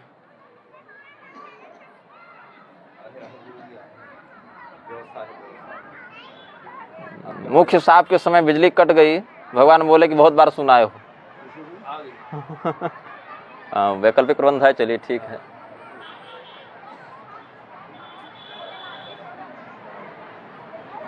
नारायण। इधर हमारी कथा 2 सेकंड के लिए क्या रुकी, इधर तो अपनी कथा चालू हो गई। चलिए, होती रहनी चाहिए कथा, बंद नहीं होनी चाहिए। श्राप शीस धरे हर सिंह, प्रभु बहु बिनती कीन्ही, निज माया कै प्रबलता, करषि कृपा निधि लीन्ही। देवर्षि नारद ने शाप दिया, जिस स्वरूप का अवलंबन करके आपने मेरे साथ छल किया, वही स्वरूप आपको धारण करना पड़ेगा। मनुष्य योनि में आपको जाना पड़ेगा। वहां पर जैसे मैं अभी अपने होने वाली पत्नी जब नहीं हो पाई, उसके वियोग में तड़प रहा हूं, तो आपके साथ तो ऐसा नहीं होगा। आपकी तो अपनी पाणिगृहीता पत्नी होगी, फिर भी आपको पत्नी का वियोग सहना पड़ेगा। और बंदर का स्वरूप निमित्त बनाकर आपने मेरे साथ छल किया, इसीलिए बंदर का ही आपको अवलंबन लेना पड़ेगा, वानरों का ही आपको सहयोग लेना पड़ेगा। भगवान शिव सोचे कि बंदर के रूप में कौन देवता जाए भाई, कौन जाना पसंद करेगा? बोले महाराज हम नहीं जाएंगे, ये अपना अपना संभाल ले सब। भगवान शिव बोले कि हम ही देवर्षि नारद को मना किए थे, हमारे ही मना करने का दुष्परिणाम हुआ कि देवर्षि नारद सब काम छोड़ के पहले वैकुंठ हो लिए, तो हम ही पहले बंदर के रूप में चले जाते हैं। उस समय फिर रुद्रावतार भगवान हनुमान जी का शरीर धारण करके श्री रामचंद्र जी की लीला में सर्वविध सहयोग करने के लिए हनुमान जी के रूप में श्री शिव जी का प्राकट्य होता है। हनुमान जी की संस्तुति में 2 श्लोक हम संस्मरण करते हैं वानर गीता से। जैसे श्रीमद् भगवद गीता अर्जुन को भगवान श्री कृष्ण ने सुनाई, वैसे वानरों के द्वारा जो संस्तुति हनुमान जी के लिए की गई है पराशर संहिता में, उसको वानर गीता कहते हैं। तो वानर गीता से आप लोग लगता है पहली बार नाम सुन रहे हैं वानर गीता का, उससे 2 श्लोक हम संस्मरण करेंगे। रामादीनां रणे ख्यातिं दातुं यो रावणादिकान् नावधीत् स्वयमेवैतस्तं वन्दे हनुमत्प्रभुम्। यद्यपि भगवान हनुमान जी रावण कुंभकर्ण आदि का वध करने में समर्थ थे, शक्ति की दृष्टि से देखें अतुलित बलधामंग है, उनके बल का कोई पारावार नहीं, उनके बल की कोई सीमा नहीं।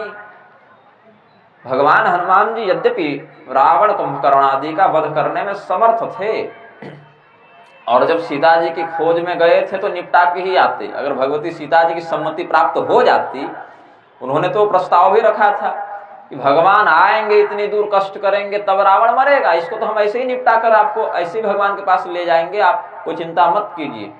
लेकिन सीता जी ने मना कर दिया, ये अमर्यादित हो जाएगा, तुम्हें वही करना है जिसके लिए तुम्हें कहा गया है।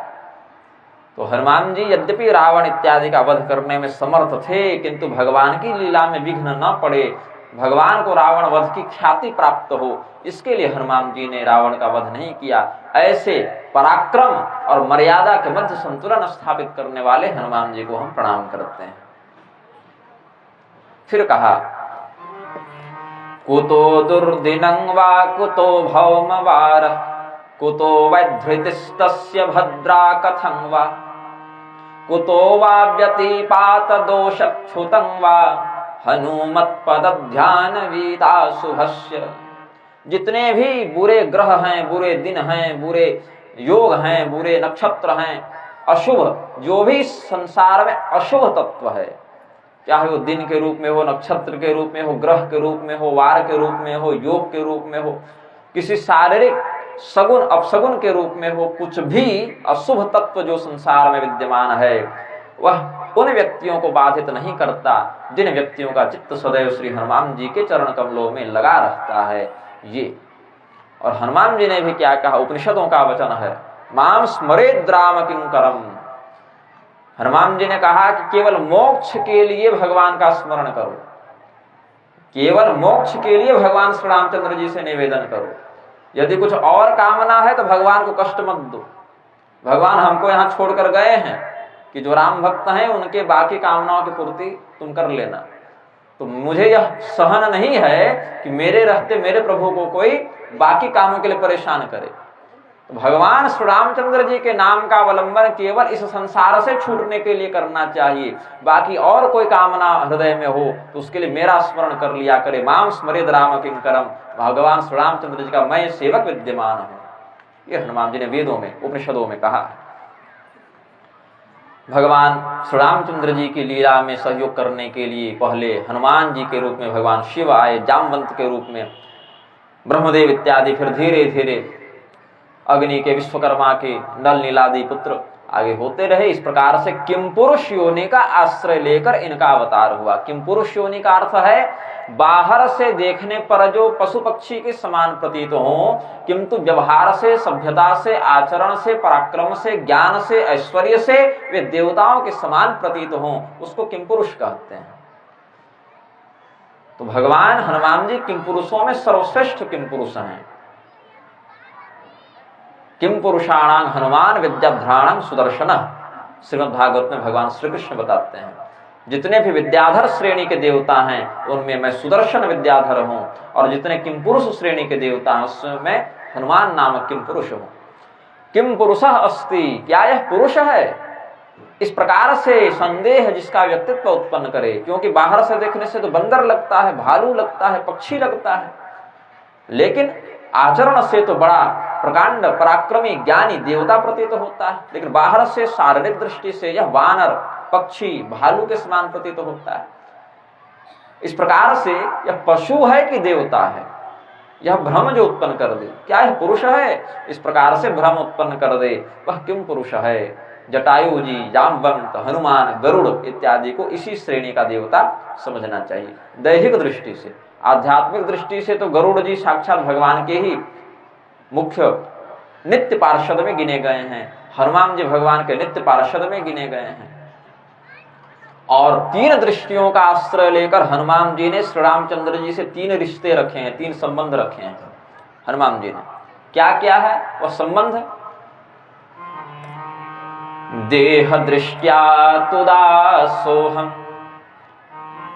देह की दृष्टि से प्रभु मैं आपका सेवक हूं, दासो हं कौशलेन्द्रस्य रामस्याक्लिष्ट कर्मण। अत्यंत अद्भुत पराक्रम का प्रदर्शन करने वाले, कठिन कर्मों को संपादित करने वाले,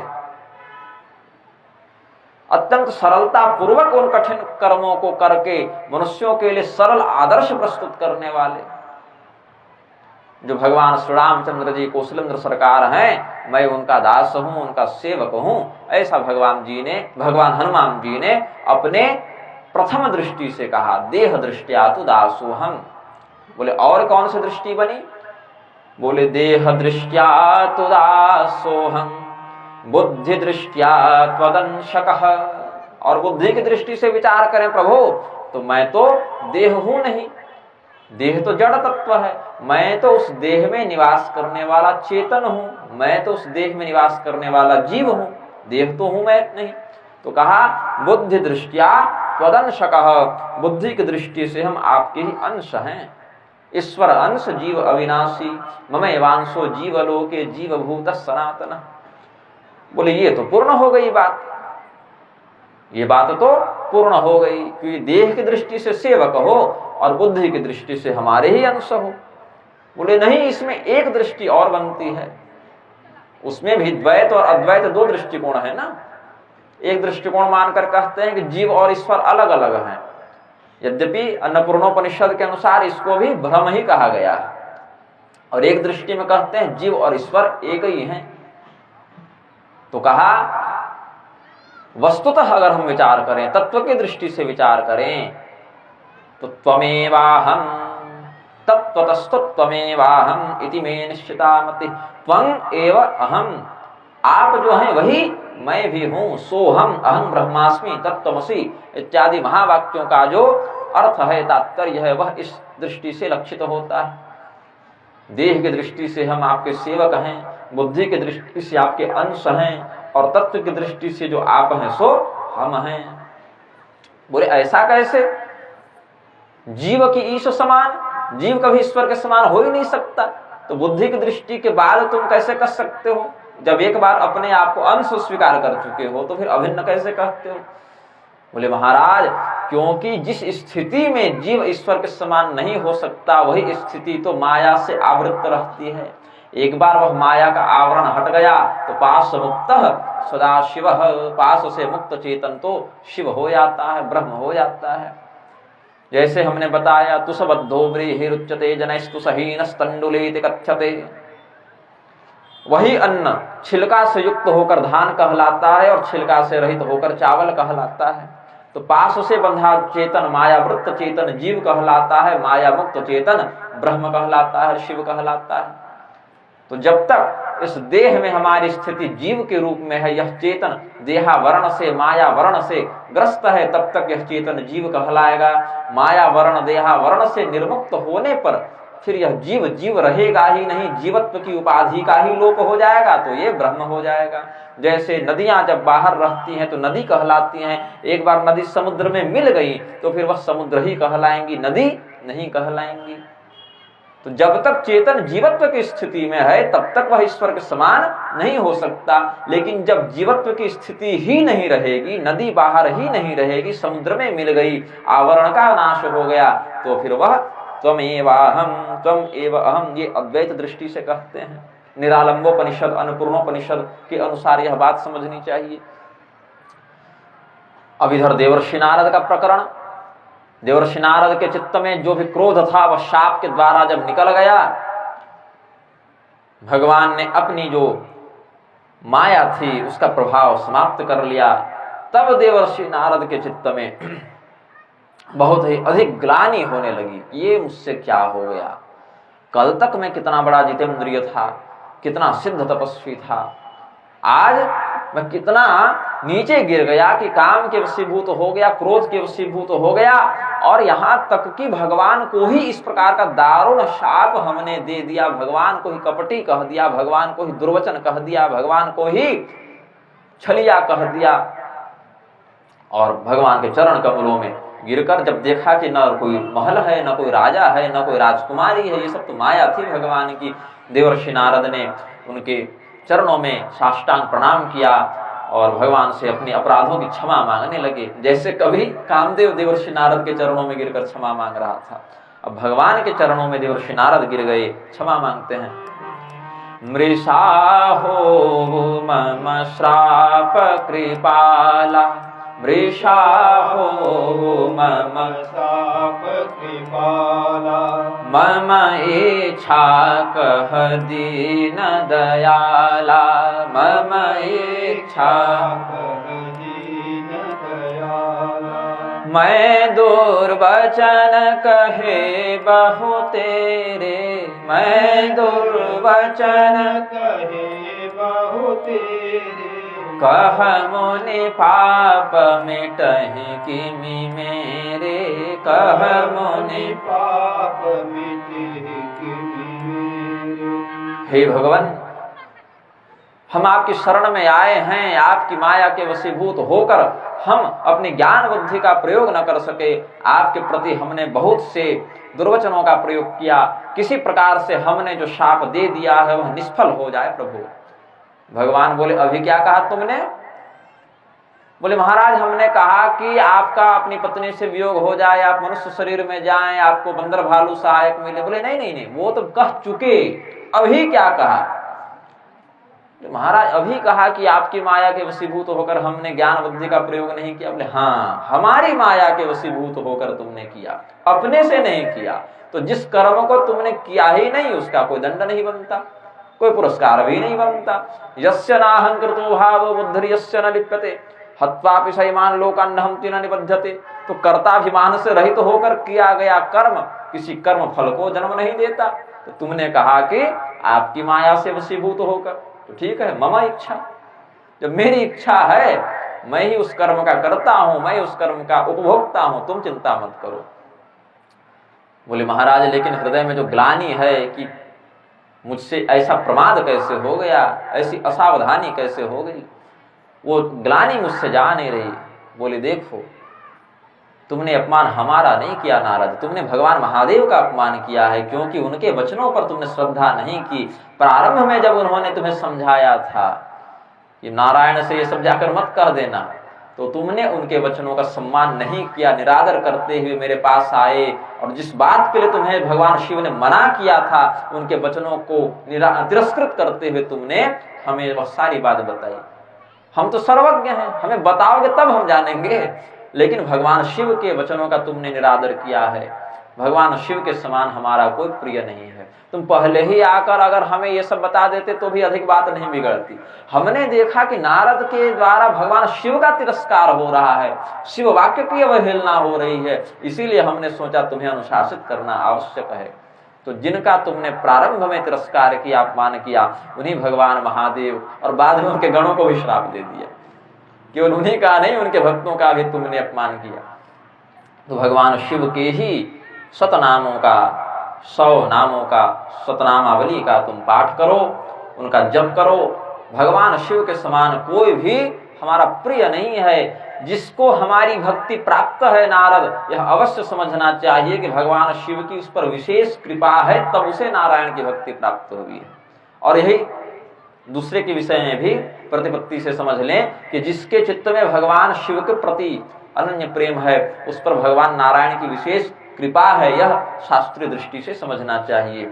इसलिए देवर्षि, आप अपने मन में कोई भी चिंता, शोक इत्यादि न करें। अब जो घटना घटित होनी थी हमारी माया से ही हुई, वह घटना हमारी इच्छा से ही हुई। आप शिव नाम का जप करते हुए अपने चित्त को शांति प्रदान करें। देवर्षि नारद के मन में जो क्षोभ था वह नष्ट हो चुका था, शांत चित्त हो गए थे, प्रसन्न मन वाले हो गए थे। उनको पुनः अपने वास्तविक व्यक्तित्व में लौटा हुआ देखकर भगवान रुद्र के दोनों गण अत्यंत दीन भाव से उनके समक्ष प्रस्तुत हुए और कहा, हर गण हमन विप्र मुनिराया, बड़ अपराध किन्ह फल पाया। श्राप अनुग्रह करहु कृपाला, श्राप अनुग्रह करहु कृपाला। बोले नारद नारद दीन दयाला, बोले नारद दीन दयाला। भगवान रुद्र के दोनों सेवकों ने, अनुचरों ने जाकर देवर्षि नारद के सामने निवेदन किया कि हम कोई ब्राह्मण नहीं महाराज, हम तो भगवान शिव के सेवक हैं, भगवान शिव के सेवक हैं, उनके आदेश से यह कर रहे थे। तो बोले क्या आदेश प्राप्त हुआ था तुम्हें? बोले आप पर नजर रखने को कहा गया था और जो जो घटना घटित हुई थी वो सब रिपोर्ट देने कही गई थी बातें, हमें वहां जाकर सूचना देनी होती थी शिव जी को। बोले हंसने भी कहे थे क्या शिव जी? तो नहीं महाराज, हंसने तो नहीं कहे थे, केवल बोले थे कि जो जो घटना घटित होगी हमको बताते रहना। बोले तो जब तक तुम वह कार्य कर रहे थे जो भगवान शिव ने कहा था तब तक तो कोई दिक्कत नहीं थी, वहां तुमने अपनी बुद्धि जब लगाना प्रारंभ कर दिया, जब उपहास करने लगे, वो तो भगवान शिव ने नहीं कहा था कि नारद जी का मजाक उड़ाना? तो नहीं महाराज ये तो नहीं कहा था। तो यही कारण है कि शाप तो मिल गया और शाप फलित भी होगा। हाँ, हम अपनी ओर से इतना अवश्य कर सकते हैं कि कोई छोटे मोटे बेरोजगार राक्षस नहीं बनोगे तुम लोग। हाँ, बनोगे तो त्रिलोक विजेता राक्षस बनोगे, राक्षसों में भी शिरोमणि बनोगे, तुम्हारे ज्ञान का पराक्रम का डंका बजेगा। तो रावण के रूप में ज्ञान का भी बजाया डंका उसने, हालांकि वह ज्ञान उसके अपने काम में उतना नहीं लगा, वो बस भार के ही समान, जैसे किसी भारवाहक पशु के ऊपर आप बहुत ज्यादा भार रख दें, चाहे वह सोने का भार हो चाहे कोयले का भार हो, उसके लिए तो भार भार है। ते मर्ते लोके भूमि भार भूता मनुष्य रूपेण मृगाश्चरन्ति। तो रावण के पास भी जो शास्त्र ज्ञान था उसका कोई लोक हित में वह प्रयोग नहीं कर सका। ज्ञान ऋषियों के पास था, रावण के पास भी था, लेकिन ऋषियों का ज्ञान लोक कल्याण में लगा, रावण का नहीं लगा। इसीलिए आचार्यों ने कहा रामादिवत वर्तितव्यम न क्वचित् रावणादिवत।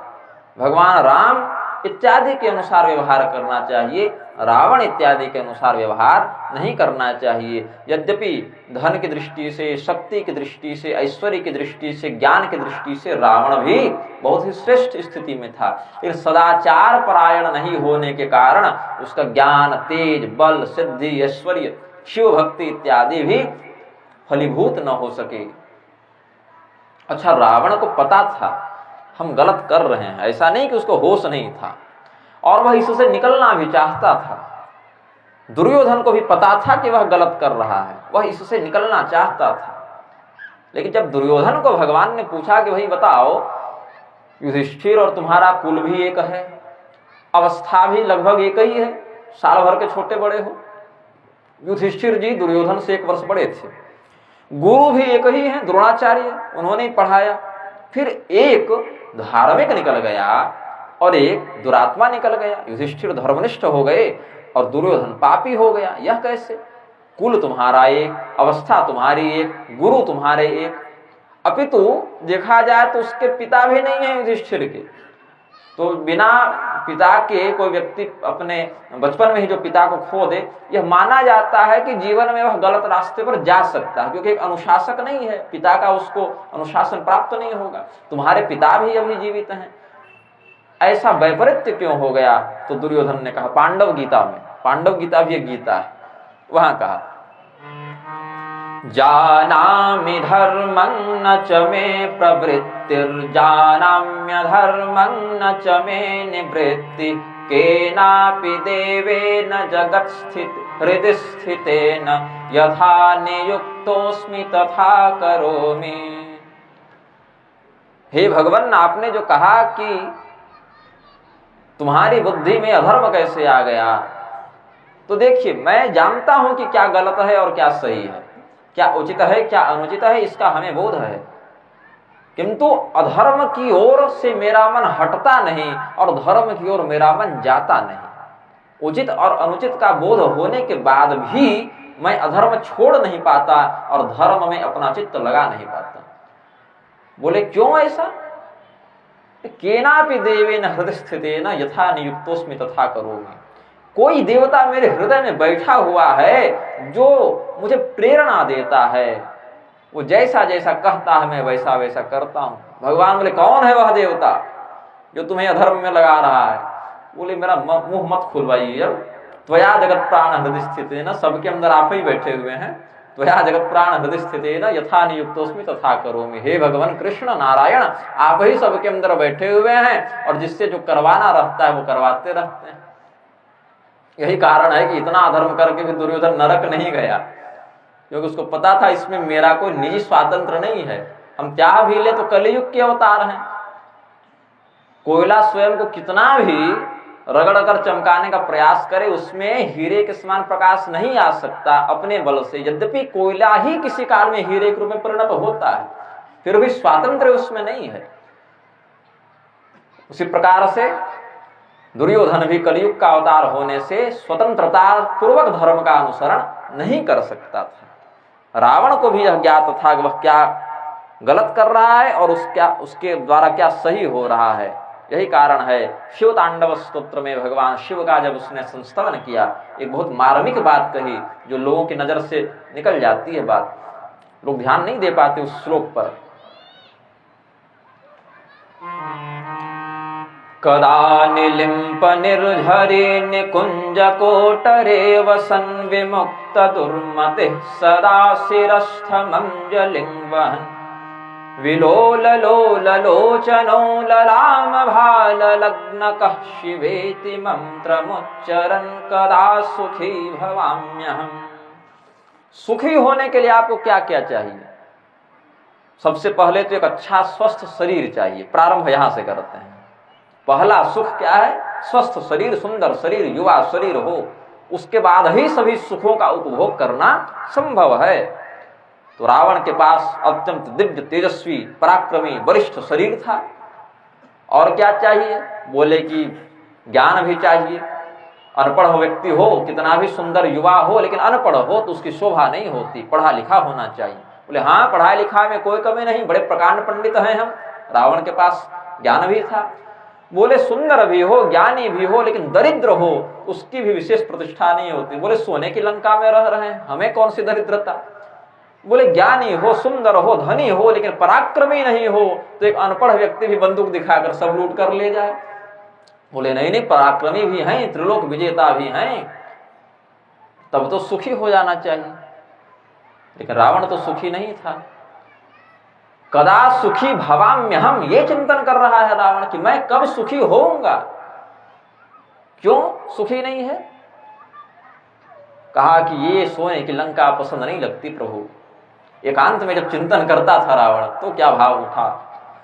कदा निलिम्प निर्झरी निकुंज कोटरे वसन, एक बहुत सुंदर सा जंगल हो, अच्छी सी गुफा हो, झरना बह रहा हो, शांत वातावरण हो, कोई परेशान करने वाला नहीं, विमुक्त दुर्मति सदा शिरस्थ मंजलिं वहन्।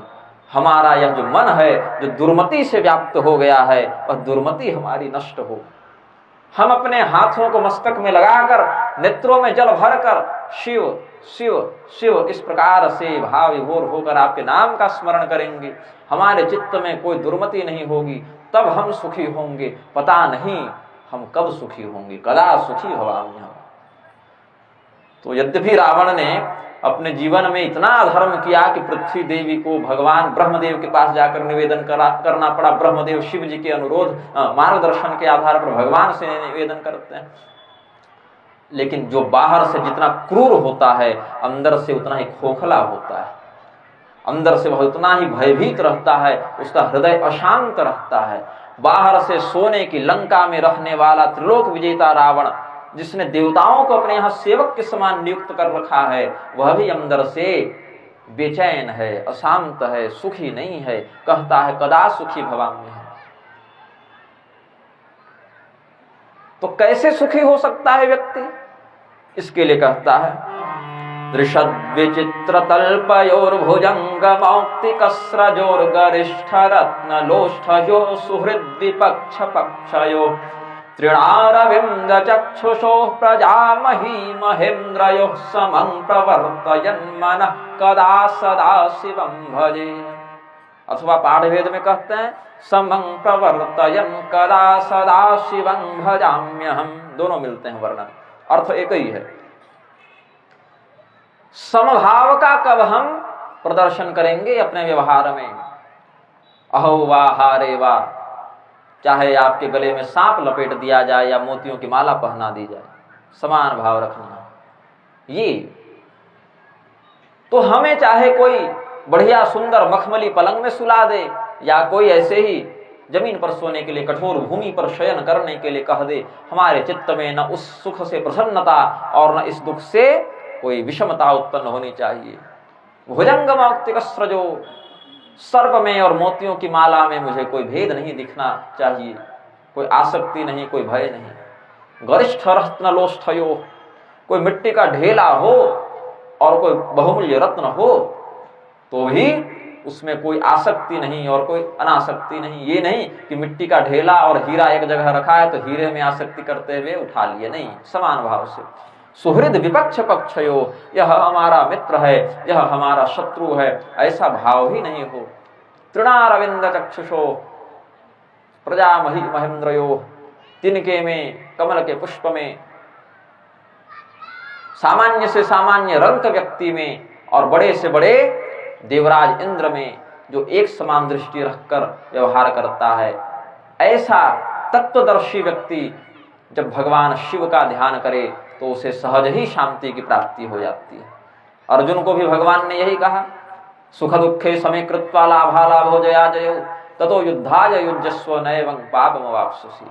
तो अर्जुन को जो भगवान ने उपदेश दिया उसी तत्व का बहुत पहले ही रावण चिंतन कर चुका था। लेकिन क्या है, तो या जगत प्राण हृदय स्थित न, शाप मिला हुआ है। एक कल्प में सनत कुमार के शाप के कारण जय विजय रावण कुंभकर्ण बनकर आए, एक कल्प में देवर्षि नारद के शाप के कारण रुद्रगण जय विजय रावण और कुंभकर्ण बनकर आए। तो जिस भी कल्प में, चाहे जिस भी माध्यम से रावण कुंभकर्ण, कभी प्रताप भानु के स्वरूप के कारण आ गए शाप साथ, लेकिन शाप में यही है कि दुर्दांत राक्षस बनोगे और धर्म का विहिंसन करोगे। उस विहिंसन से पीड़ित होकर जब पृथ्वी विलाप करने लगेगी, ब्रह्मदेव के पास जाएगी, ब्रह्मदेव के अनुरोध पर भगवान महादेव कहेंगे कि नारायण ही अब इस कष्ट से हमें बचा सकते हैं। वहीं पर प्रेम हरि व्यापक सर्वत्र समाना, प्रेम का आश्रय ग्रहण करो तो भगवान का यहीं पर साक्षात्कार हो सकता है। ऐसा जब भगवान महादेव उपदेश करेंगे तब भगवान प्रसन्न होकर देवताओं को कहेंगे कि चलो ठीक है, मैं अवतार लेकर आऊंगा, तब तुम्हारा उद्धार होगा। तो जो विधान निर्दिष्ट है शास्त्रों में उसी का प्रवर्तन संभव है। कोई व्यक्ति यदि अपने मन से उसमें कोई हस्तक्षेप करना चाहे तो वह नहीं कर सकता, क्योंकि मनुष्य की शक्ति प्रकृति के साथ छेड़छाड़ करने में समर्थ नहीं है। प्रकृति ही मनुष्य के प्रारब्ध को नियंत्रित करती रहती है, मनुष्य प्रकृति को नियंत्रित करने का सामर्थ्य नहीं रखता। तो जब यह घटनाक्रम पूर्ण हुआ, कल्प भेदानुसार अलग अलग घटनाओं को निमित्त बनाकर रावण के रूप में एक महान दैत्य का, असुर का जन्म हुआ। दैत्य कहना भी सही शब्द नहीं है, क्योंकि दीति के पुत्र तो नहीं है। दैत्य दानवों के अधिपति आसुरी संपदा से युक्त रावण का जन्म हुआ, ये उचित बात है। क्योंकि कश्यप अदिति के वंश में रावण नहीं हुआ, ब्रह्मदेव से पुलस्त, पुलस्त से विश्रवा, विश्रवा से रावण इत्यादि का जन्म हुआ। तो पौलस्त कुल है उसका, काश्यप कुल नहीं है। रावण का, कुंभकर्ण का, शूर्पणखा, खर, दूषण, त्रिशिरा जब अपनी अपनी आसुरी शक्तियों के साथ युक्त होकर तपस्या के द्वारा दुर्लभ वरदानों को प्राप्त करके भयंकर उत्पात मचाने लगे, जो रावण स्वयं वेदज्ञ विश्रवा मुनि का पुत्र है, विश्रवा मुनि ने अपने माता के गर्भ में ही वेदों का ज्ञान श्रवण करके प्राप्त कर लिया था, इसीलिए विशिष्ट प्रकार से वेद श्रवण करने के कारण उनका नाम विश्रवा पड़ गया था। तो जिनके पिता इतने महान ऋषि हों, वो पुत्र ऐसे दुरात्मा निकल जाएं, ये बड़ी आश्चर्य की बात है। चिराग तले अंधेरा, ये कहावत चरितार्थ हो गई। जिसका पूरा बचपन अपने पिताजी को वेद पाठ करते हुए, जप करते हुए, योगाभ्यास करते हुए, वैराग्य का आश्रय लेते हुए देखने में व्यतीत हुआ हो, वह रावण, वह कुंभकर्ण, वह खर, दूषण, त्रिशिरा, ताड़का, मारीच इत्यादि असुरों के साथ मिलकर क्या करता है, जप जोग विरागा तप मख भागा श्रवण सुनई दस सीसा आपन उठि धावई रहै न पावई धरि सब घालई खीसा अस भ्रष्ट अचारा भाषण सारा धर्म सुनिय नहीं काना तेहि बहुविधि त्रासई देश निकासई जो कह वेद पुराणा तेहि बहुविधि त्रासई देश निकासई जो कह वेद पुराणा। रावण के अत्याचार के कारण जितने ऋषि महर्षि थे उनके यज्ञ करने पर प्रतिबंध लग गया, क्योंकि यदि यज्ञ करेंगे तो रावण के पक्षधर असुरों के द्वारा हमें प्रताड़ित किया जाएगा, यह भय है। इतने दुर्दांत असुरों ने अत्याचार पूर्वक त्रिलोकी में हाहाकार मचा दिया कि बड़े बड़े ऋषि महर्षि देवी देवता भी अपनी शक्तियों का समुचित प्रयोग करके रावण को परास्त न कर सके, क्योंकि रावण मरण मनुज कर जाचा। रावण ने यह वरदान ही मांगा था कि मैं मनुष्य के हाथों मरूं। यद्यपि ऋषि महर्षि देखने से मनुष्य के समान ही शरीर वाले प्रतीत होते हैं, किंतु ऋषि योनि एक भिन्न योनि है। 14 प्रकार के प्रधान योनियों का वर्णन शास्त्रों में मिलता है, उसमें ऋषि योनि को मनुष्य योनि से भिन्न रखा गया है। इनका संक्षेपतः हमने अन्य शास्त्रों का संग्रह करते हुए उनके सिद्धांत को धुरंधर संहिता नामक ग्रंथ में लिखा भी। कौन कौन सी योनियां, उनके क्या क्या प्राकृतिक धर्म। राक्षसानाम अयं धर्मो परदाराभिमर्शनम, जैसे पर स्त्री का अपहरण करके उसके शील को भंग कर देना, यह राक्षस योनि के जीव का धर्म ही है, उसका स्वभाव ही है, वह इसी को धारण करता है, इसी वृत्ति को धारण करता है। गीत संगीत नृत्य इत्यादि में प्रवृत्त होना यह गंधर्वों का धर्म ही है, गंधर्व योनि के जीव का यह स्वभाव ही है, गीत संगीत नृत्य में प्रवृत्त होना। तो जितने भी प्रकार के प्रबुद्ध योनियां हैं, 14 की गणना है उसमें, ये रावण यद्यपि ऋषि वंश में उत्पन्न हुआ था, ऋषि योनि में उत्पन्न हुआ था, किंतु आसुरी संपदा से मातृ दोष के कारण, मातृकुल के आसुरी होने के दोष के कारण इसमें विश्रवा का जो ब्रह्म तेज था वह गौण हो गया और कैकसी का रक्षस तेज जो है वह प्रधान हो गया। इसीलिए ऋषिपुत्र होकर भी, स्वयं वेदज्ञ होकर भी, किंवा कतिपय मंत्र विधियों का यह दृष्टा ऋषि होकर भी स्वयं वैदिक मर्यादा के विहिंसन का निमित्त बना। जब इस प्रकार से पृथ्वी पर अत्याचार बढ़ गया तो पृथ्वी देवी ने समस्त देवताओं के साथ मिलकर स्वयं गौ का स्वरूप धारण करके ब्रह्मदेव के पास जाकर निवेदन किया। इस पृथ्वी में जीवनीय तत्व को धारण करने का सामर्थ्य 7 स्थानों से आता है। गोभिर विप्रश्च वेदश्च सतीभिः सत्यवादिभिः अलुब्धैर दानशीलश्च सप्तैभिर धार्यते मही। यह पृथ्वी में जो धारणा शक्ति विद्यमान है वह 7 तत्वों से आती है। गाय से, ब्राह्मणों से, वेदों से, वैदिक मर्यादा से, सती भी पतिव्रता स्त्रियों से, सत्यवाद भी सत्य का आचरण करने वाले सत्यनिष्ठ संतों से, अलुब्धैर त्यागी पुरुषों से, जो अनासक्त हैं उनसे, दानशीलश्च और जो उदार चित्त वाले व्यक्ति हैं उनसे। गाय, ब्राह्मण, वेद, पतिव्रता स्त्री, सत्यनिष्ठ व्यक्ति, संतोषी व्यक्ति और उदार व्यक्ति, ये 7 तत्व अगर हैं तो पृथ्वी में जीवनीय शक्ति विद्यमान रहेगी। इन 7 तत्वों का अगर विहिंसन होने लगे, ये 7 तत्व घटने लगे तो पृथ्वी में जीवन को धारण करने का सामर्थ्य नहीं रहता है। पृथ्वी देवी स्वयं गौ का स्वरूप धारण करके ब्रह्मलोक में गई और ब्रह्मदेव से अपने कष्ट का जब वर्णन किया तो ब्रह्मदेव ने कहा कि ये मेरा विभाग नहीं है, मेरा विभाग है सृष्टि करना, सृष्टि बचाना मेरा काम नहीं है, ये दूसरे का विभाग है। बोले किसका विभाग है? तो कहा जिसके हम सब सेवक हैं ये उनका विभाग है, भगवान नारायण का विभाग है सृष्टि की रक्षा करना, इसीलिए हम सबको मिलकर उनकी ही शरण में जाना चाहिए। सुर मुनि गंधर्वा मिलकर सर्वागे बिरंजन के लोका संग गोतनुधारी भूमि विचारी परम विकल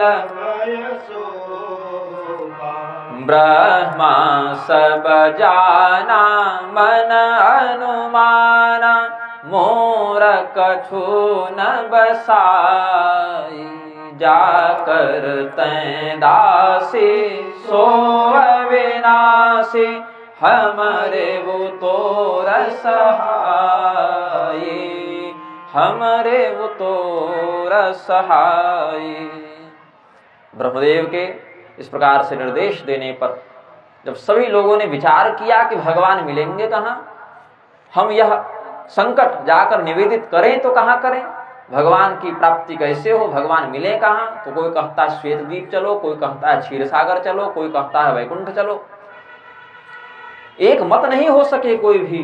तब कहा भगवान महादेव से पूछो, क्योंकि रुद्रस्य हृदय विष्णु विष्णुश्च हृदय शिव, भगवान रुद्र के हृदय में नारायण का एवं नारायण के हृदय में रुद्र का वास है। बोले हाँ कहते तो सही हो। और कहा एकाम्र पुराण के अनुसार शिवदेहगतो विष्णु, भगवान शिव के शरीर के अंदर ही भगवान नारायण निवास करते हैं, इन्हीं से पूछो भगवान कैसे मिलेंगे। तो कहा भगवान कोई ऐसा स्थान ही नहीं जहां नहीं मिल सकते, वो तो सर्वत्र हैं, व्यापक हैं, सर्वत्र भगवान विष्णु की, सर्वं विष्णुमयम जगत, इस उक्ति के आधार पर संपूर्ण विष्णुमय ही यह संसार है, ऐसा भाव रखकर हृदय में प्रेम का बाहुल्य करते हुए जहां पुकारो वहीं भगवान का दर्शन हो जाएगा। हरि व्यापक सर्वत्र समाना, प्रेमते प्रकट हो ही मैं जाना। अब देवताओं ने भगवान शिव के इस निर्देश का पालन करते हुए वहीं पर भगवान का संस्तवन करना प्रारंभ किया। सुनि विरंचि मन हर सतन पुलक नयन बहुनीर, स्तुति करत जोर कर सावधान मति धीर। सावधान चित्त से भगवान का श्रवण संस्मरण कीर्तन आदि करना चाहिए। असावधान चित्त होकर करेंगे तो क्या है, भगवान का स्मरण करेंगे, स्मरण मात्र से कुछ कल्याण तो हो ही जाएगा, वह स्मरण नुकसान नहीं करेगा, क्षति नहीं करेगा, किंतु जितने पूर्णता के साथ वह फल को प्रदान करने का सामर्थ्य रखता है वह सामर्थ्य वह प्रदान नहीं करेगा, वह सामर्थ्य गौण हो जाएगा। हमारे चित्त में जो व्यग्र चित्तो हतो जपः, भगवान के नाम का जप करो और चित्त में व्यग्रता हो, मन इधर उधर भटके, उस जप के प्रभाव में न्यूनता आती है, उस जप के प्रभाव में खंडन होता है। और एकाग्र चित्त होकर कर दो तो 6 महीने में ध्रुव को भगवान मिल ही गए थे, 28 दिन में पाणिनि को भगवान मिल ही गए थे। और न करो, आज तक तो सब कर ही रहे हैं हम लोग, सब जैसे बन पा रहा है भगवान का स्मरण संस्मरण कर ही रहे हैं, लेकिन जो एकाग्रता बननी चाहिए उसमें कहीं ना कहीं कोई कमी आ रही है, कोई त्रुटि आ रही है। उस भक्ति में, उस समर्पण में, उस एकाग्र चिंतन में कोई न कोई कमी आ जा रही है। यह सोचकर व्यक्ति को अपने दोषों पर दृष्टि डालकर उसे सुधारने का, अपने सद्गुणों पर दृष्टि डाल के उसे बढ़ाने का प्रयास करना चाहिए। अब भगवान की सभी लोग स्तुति करते हैं।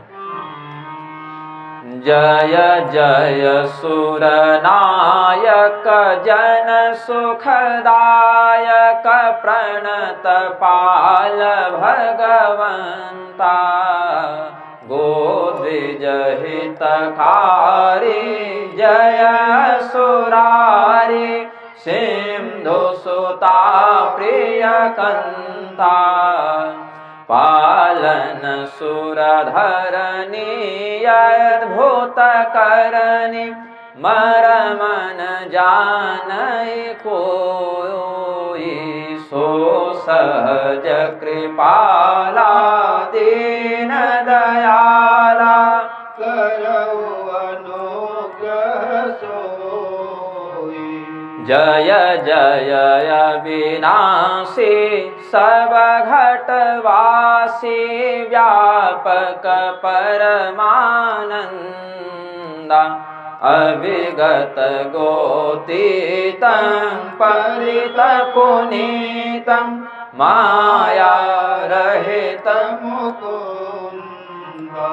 जेहि लागे विरागे अति अनुरागे विगत मोह मुनि वृंदा निशिवासर ध्यावहि गुण गण गावहि जयति सच्चिदानंदा। हे समस्त देवताओं के नायक अग्रणी स्वामी आपकी जय हो। वेद भगवान भी जय जय जय जया मंजित दोष गृहीत गुणाम, ये कहते हैं भागवत महापुराण में वेद स्तुति जो है। तो वेदों में भगवान का एक नाम जय बताया गया है, जो सभी प्राणियों पर शासन करे, उनसे अपराजित रहे, उन पर विजय प्राप्त करने में समर्थ हो, ऐसे भगवान को जय कहते हैं। जयो जय सत्य संधो दाशारह सात्वतांपति, विष्णु सहस्रनाम में भी एक नाम जय आया है भगवान का। तो जय जय सुरनायक, हे देवताओं के स्वामी, हे देवताओं के अधिपति, नायक, नेतृत्व करता, आपकी जय हो। बोले देवता तो बहुत है, इनमें क्या विलक्षण बात है? जन सुखदायक, ये अपने भक्तों को सुख प्रदान करते हैं। भक्तों को सुख तो और भी देवता प्रदान करते हैं, इनके सुख प्रदान करने में कौन सी विशिष्ट बात है? प्रणत पाल भगवंता, अपने पास जो शरणागति का भाव लेकर आ गया, कभी उसका परित्याग नहीं करते। बाकी देवताओं के साथ क्या समस्या है? इंद्र, वरुण, कुबेर, चंद्रमा, वायु इत्यादि, अग्नि इत्यादि देवताओं के साथ क्या समस्या है? इनका जब तक पूजन करोगे और उस पूजन का जितना फल होगा उतना ही यह अपने भक्त को सुख प्रदान करेंगे। पुण्य बल के आधार पर ये देवता अपने भक्त को सुखी करते हैं, उसकी रक्षा करते हैं। लेकिन भगवान के साथ ऐसा नहीं। पत्रं पुष्पं फलं तोयं यो मे भक्त्या प्रयक्षति तदहं भक्त्युपहृतमश्नामि प्रयतात्मनः। ये भक्ति के द्वारा वशीभूत हो जाते हैं, अपने भक्त के चित्त में वास करने लग जाते हैं। गो द्विज हितकारी जय असुरारी सिंधु सुता प्रियकंता। गो कहते हैं पृथ्वी को, गो कहते हैं वाणी को, गो कहते हैं इंद्रियों को, गो कहते हैं वेद को। तो गो के जितने भी अर्थ हैं उन सभी अर्थों की भगवान रक्षा करते हैं। वेदों की भी रक्षा करते हैं, पृथ्वी की भी रक्षा करते हैं, गौ माता की भी रक्षा करते हैं, और हमारे शरीर में जो नेत्र, कर्ण, नासिका, जिह्वादि इंद्रियां हैं उनकी भी रक्षा करते हैं। उनकी रक्षा कैसे करते हैं? इन जिह्वा, नेत्र, कर्ण, नासिका इत्यादि के द्वारा हम जिन विषयों का उपभोग करते हैं, उपभोग करते करते करते करते ये इंद्रियां क्षीण हो जाती है, नष्ट हो जाती है, और यह जीवात्मा फंसा का फंसा रह जाता है। तो ये रक्षा तो नहीं हुई। रक्षा कब होगी? वाणी गुणानुकथने श्रवणे कथायाम। यह वाणी भगवान की कथा में लगे, यह कान कथा को सुनने में लगे, ये बोलने में लगे। विषयों का उपभोग करना एक प्राकृतिक स्वभाव है इनका, किंतु भगवान की भक्ति का वर्णन करना, सुनना, भगवान के दृश्यों, लीला कथाओं का दर्शन करना, भगवान के श्री विग्रह का, मंदिरों का दर्शन करना, भगवान के लिए जो भोग प्रसाद नैवेद्य इत्यादि बनाने में हाथ का परिश्रम लगे, उन हाथों से भगवान की सेवा करना, ये सब इंद्रियों की रक्षा करना हुआ। क्योंकि भोग तो इनको भोगान भुक्ता वयमेव भुक्ता तपो न तप्तं वयमेव तप्ता कालो न यातो वयमेव याता तृष्णा न जीर्णा वयमेव जीर्णा। नीतिकारों ने कहा, वैराग्य परक वचनों का उपदेश करते हुए, भोगान भुक्ता वयमेव भुक्ता।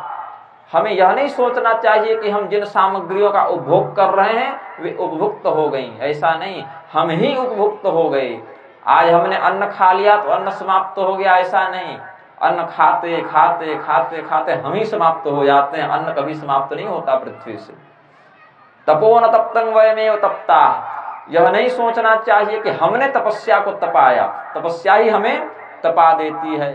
तपस्या का भी अंत नहीं होता, हमारा शरीर ही जर्जर हो जाता है। कालो न यातो वयमेव याता। हम लोग क्या कहते हैं? समय बीत गया। समय नहीं बीता, तुम ही बीत गए, एक दिन पूरे बीत जाओगे। तो कालो न यातो वयमेव याता, समय का क्या बिगड़ा? भूत भी वही है, भविष्य भी वही है, वर्तमान भी वही है, काल चक्र तो वही है ना, वह कहाँ बीता? तुम ही बीत रहे हो। तृष्णा न जीर्णा वयमेव जीर्णाः। हमारी इच्छाएं, कामनाएं, तृष्णा ये कभी बूढ़ी नहीं होती, हम ही बूढ़े हो जाते हैं। देह दृष्टि से विचार करें तो, आत्म की दृष्टि से विचार करें, तत्व की दृष्टि से विचार करें तो ज्ञान बुद्धि हो गई। ज्ञान बुद्धि तो है नहीं ना व्यवहार में।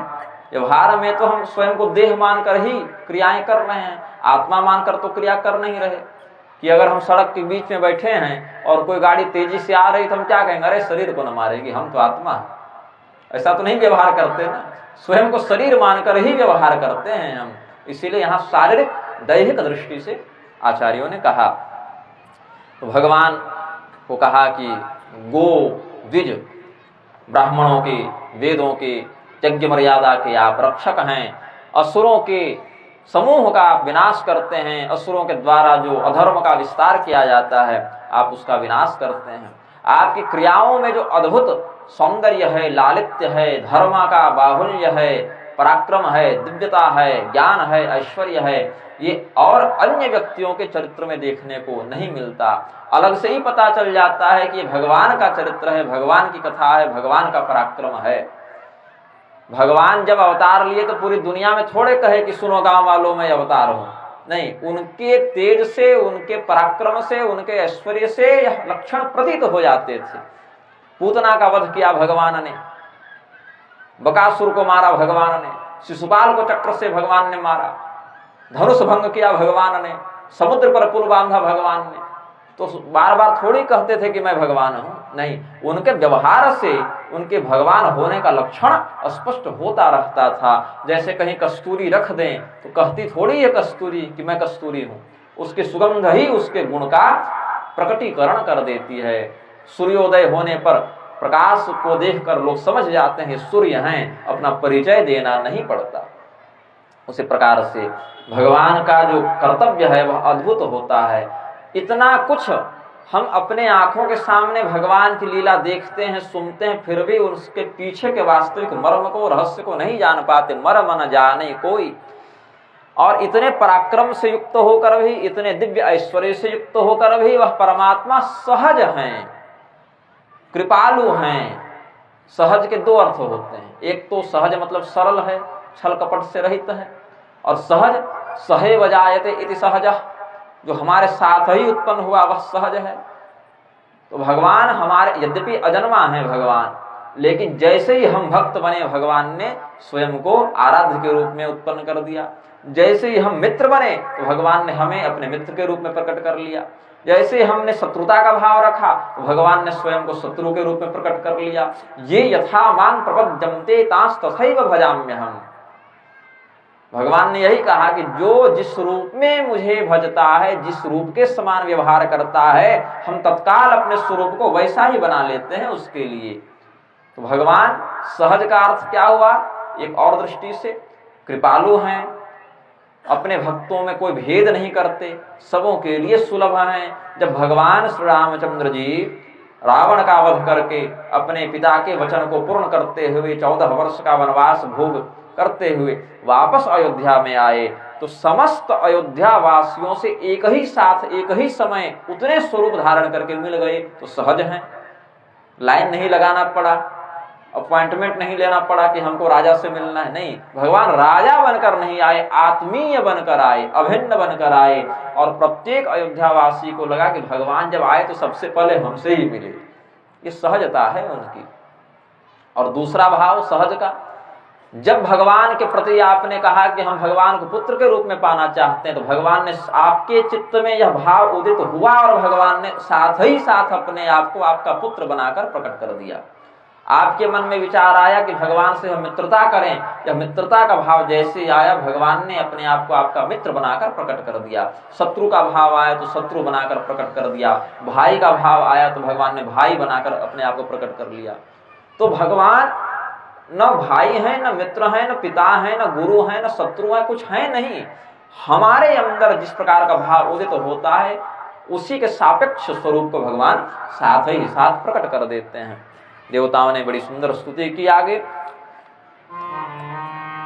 जेहि सृष्टि उपाय त्रिविध बनाई, संग सहाय न दूजा, सो करबु अघारे चिंता हमारी जानिय भगति न पूजा जो भव भय भंजन मुनि मन रंजन गंजन विपति बरूथा मन बच क्रम बानी छाड़ी सयानी शरण सकल सुर जूथा सारद श्रुति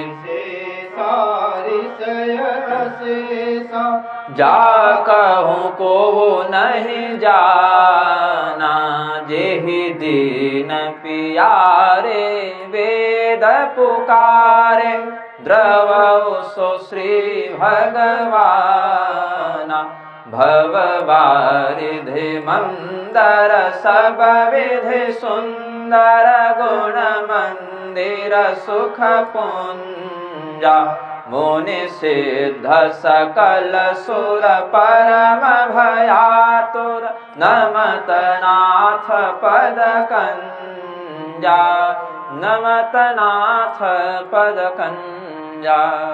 भगवान के प्रति अपने अनन्य शरणागति का प्रदर्शन करते हुए मन वच क्रम वाणी मानसिक रूप से वाचिक रूप से कायिक रूप से जब शरण सकल सुरजू था सभी देवताओं ने भगवान की शरणागति ग्रहण की, भगवान के पास अपने कष्ट का निवेदन किया तो भगवान ने आकाशवाणी के माध्यम से गंभीर शब्दों में कहा जनि डर पहु मुनि सिद्ध सुरेशा तुम ही लागी धरि हूं नर वेशा। डरने की आवश्यकता नहीं है, हम मनुष्य का अवतार ग्रहण करके इस बार आने वाले हैं। पहले तो और भी कई शरीर मत्स्य कूर्म वराह नृसिंह वामन इत्यादि आए ही हैं, इस बार हम मनुष्य के शरीर में आएंगे और अकेले नहीं 4 प्रकार के स्वरूप में आएंगे। अंशन सहित मनुज अवतारा लेहु दिन कर वंश उदारा। भगवान सूर्य के उत्तम पवित्र कुल में हम 4 अंशों के साथ आएंगे। अव्यक्तावस्था के माध्यम से वासुदेव व्यूह का आश्रय लेते हुए श्री रामचंद्र जी के रूप में, विश्वावस्था का आश्रय लेकर संकर्षण व्यूह के माध्यम से लक्ष्मण जी के रूप में, प्राज्ञावस्था का आश्रय लेकर प्रद्युम्न व्यूह का आश्रय ग्रहण करते हुए भरत जी के रूप में, और तेजसावस्था का आश्रय लेकर अनिरुद्ध व्यूह के माध्यम से शत्रुघ्न जी के रूप में, और सरल भाषा में कहें तो नारायण के माध्यम से श्री रामचंद्र जी, शेषनाग के माध्यम से लक्ष्मण जी, शंख के माध्यम से भरत जी और सुदर्शन चक्र के माध्यम से शत्रुघ्न जी। तो कठिन और सरल दोनों बता दिया, वेदांत की दृष्टि से भी बता दिया और भक्ति की दृष्टि से भी बता दिया। अब भगवान का अवतार हम अगले सत्र में वर्णित करेंगे। अवतार एवं विवाह दोनों ही हम प्रयास करेंगे अगले सत्र में वर्णित करें। थोड़ा भगवान नाम संकीर्तन कर लें। श्री राम जय जय राम, श्री राम जय जय राम, श्री राम जय जय राम, श्री राम जय जय राम। जय जय विघ्न हरण हनुमान, जय जय विघ्न हरण हनुमान, श्री राम जय जय राम, श्री राम जय जय राम, श्री राम जय जय राम,